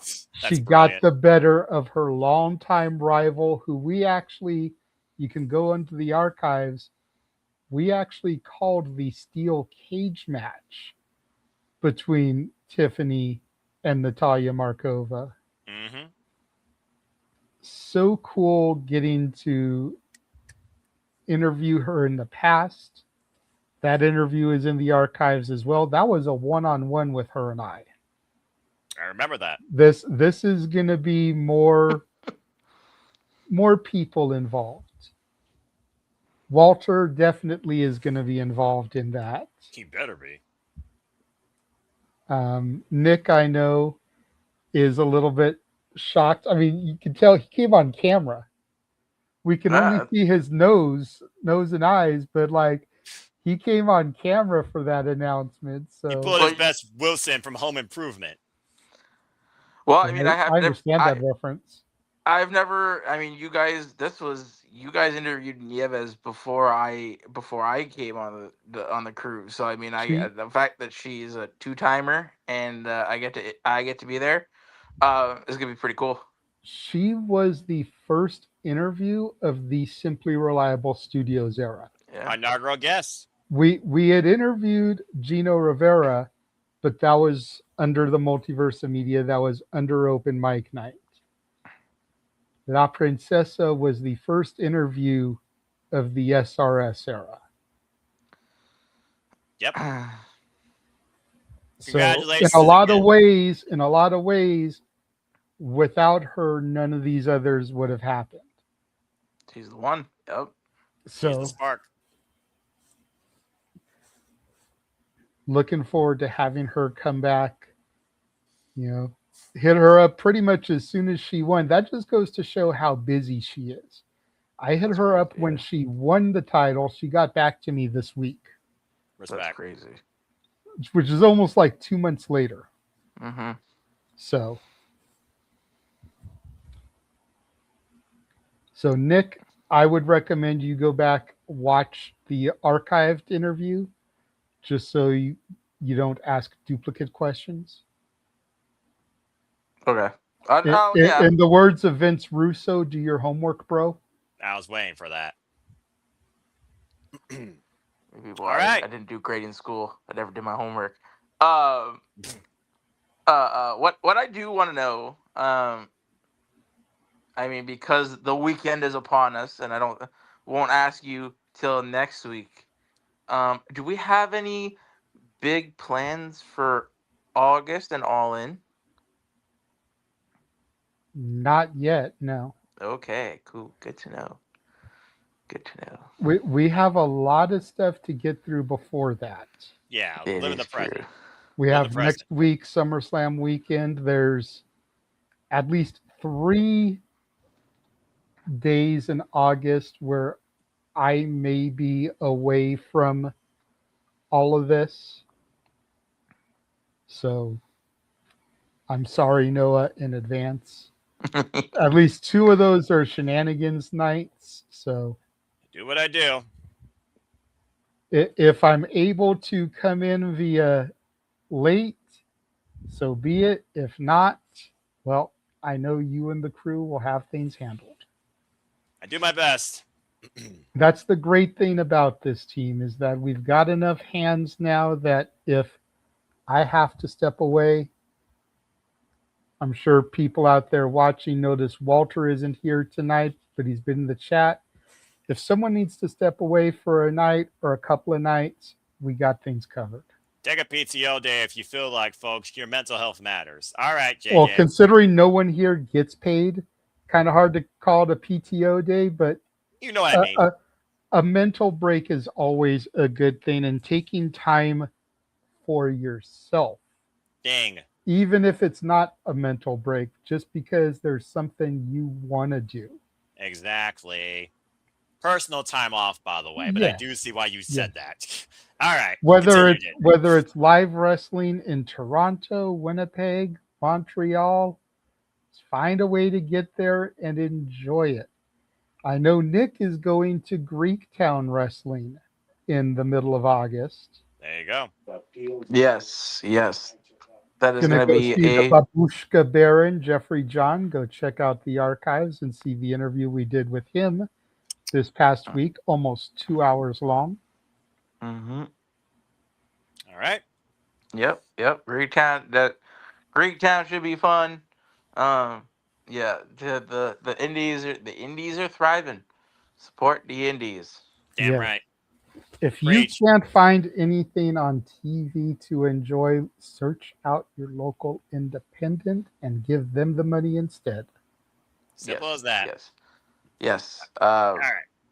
Especially like I said, and I mean, if the producers of the show can clip this, getting shows like NHB next weekend, a lot of people put their heart and soul into cards and shows on the independents. So go support them because I know that if we don't do a watch along, for example, of NHB, I'm definitely going to be watching and live tweeting. So yeah, go support your local indies.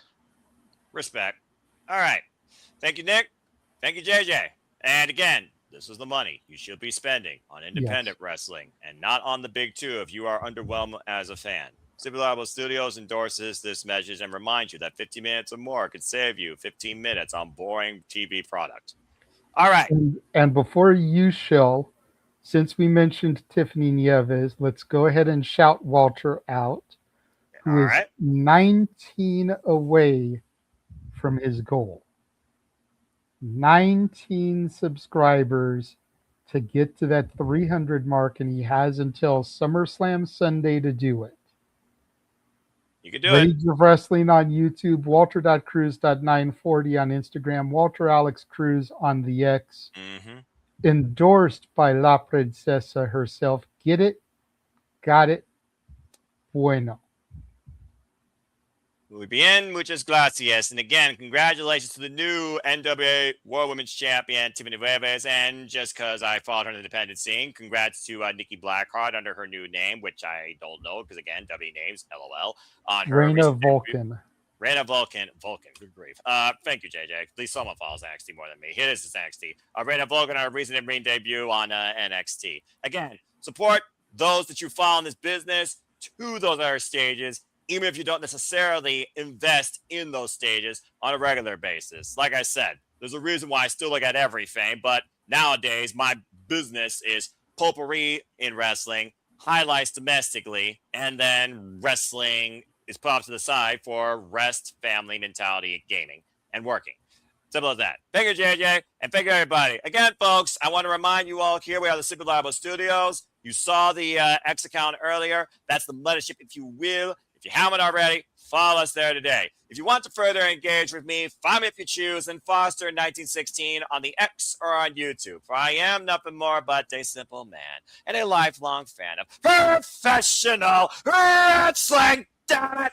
And again, you always could find me hosting, moderating, participating, collaborating in and out of No DQ, as well as the Super Reliable Studios across the Superman's brand, whether it's the Shenanigans, whether it's predictions, or whether it's some other watch-along content or other forum like Predictions League Breakdown. Just find me if you choose, and again, get your predictions in for Redemption. You will find it on my YouTube. You'll find my social media. You have till 6:30 p.m. Eastern Standard Time live Sunday night. And we will be going live 6:45 p.m. Eastern Standard Time. So stay tuned for our watch-along alternative commentary coverage of that, as we ought to be that blind conduit towards all the biggest shows, PLE specials, pay-per-views across all the biggest brands and all things professional wrestling. And speaking of all things, gotta talk about All in the Family. And yes, I know that's a sitcom reference. I used to watch sitcoms in a bygone life. Shout out to the Mind Morphin Pink Power Ranger Dattila. Follow her at Rangers of Wrestling when it's wrestling time, or follow Dattila on the X. And more importantly, follow her new venture at Pop Culture Powerbomb today on the X as well for all the Mighty Morphin content, anime, and references you can handle, as apparently she's still trying to write a song about me. I don't need that. But thank you anyway. He was in the chat, so I will give him a shout out. So shout out to one half of the MVPs, the VIPs of my dignity and biggest expenses. Of course, Dominguez. Follow Emmanuel and Arlene Dominguez today. There you see them on the X and on Instagram. Arlene, keep doing the Lord's work, saving lives each day. Emmanuel, don't be an idiot. And again, I thank all of you for tuning in. As I said, we got Redemption. We got Predictions League Breakdown Monday night, 6 p.m. Standard Time with me and Papagino.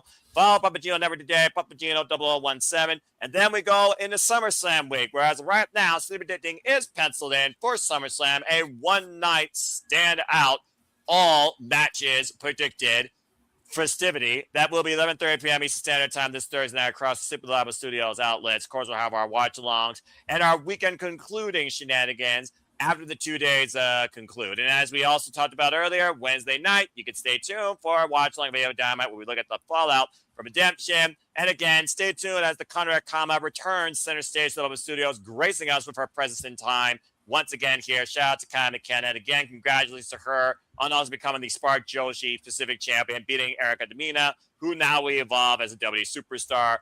Good luck to everyone's favorite superhero BFF. I guess that's what she's called. And that's really all I gotta say for now, as I only want to remind you that there are no winners, no losers, no betters, just fans of opinions with this passion we all share. So at the end of the day, support one another, respect each other, protect your mentality too, treasure your family, and just your life. And for professional wrestling, it is truly as simple as that. And stay tuned for the next simple session with the back. With that being said, thank you so much once again for tuning in here at Super Studios, in and out of YouTube, or on the X. Please like, subscribe, comment, and tell a friend. Hit the bell for live demand on any of the outlets here across the Super Reliable Studios, and hit the subscribe button. I assure you, the content, the passion, the creativity, the shenanigans, the tomfoolery that I have to deal with is not going to let up anytime soon. What will let up, though, finally, is this forum and my voice. As I bid you all now, in Kenny Omega fashion, a fine adieu. For the Mega Wrestling JJ Williams, for Nick and the Missus, for Ash, for Walter in the chat, for all of you that continue to allow this to persist and perpetuate and pursue. I am the Noel Foster, reminding all of you to make a positive impact in life. Have a good night, and thank you once again for tuning into another rousing edition of the Saturday Shenanigans. Have a good night, folks, and we will see you in less than 24 hours for AEW Redemption. Have a good one, folks.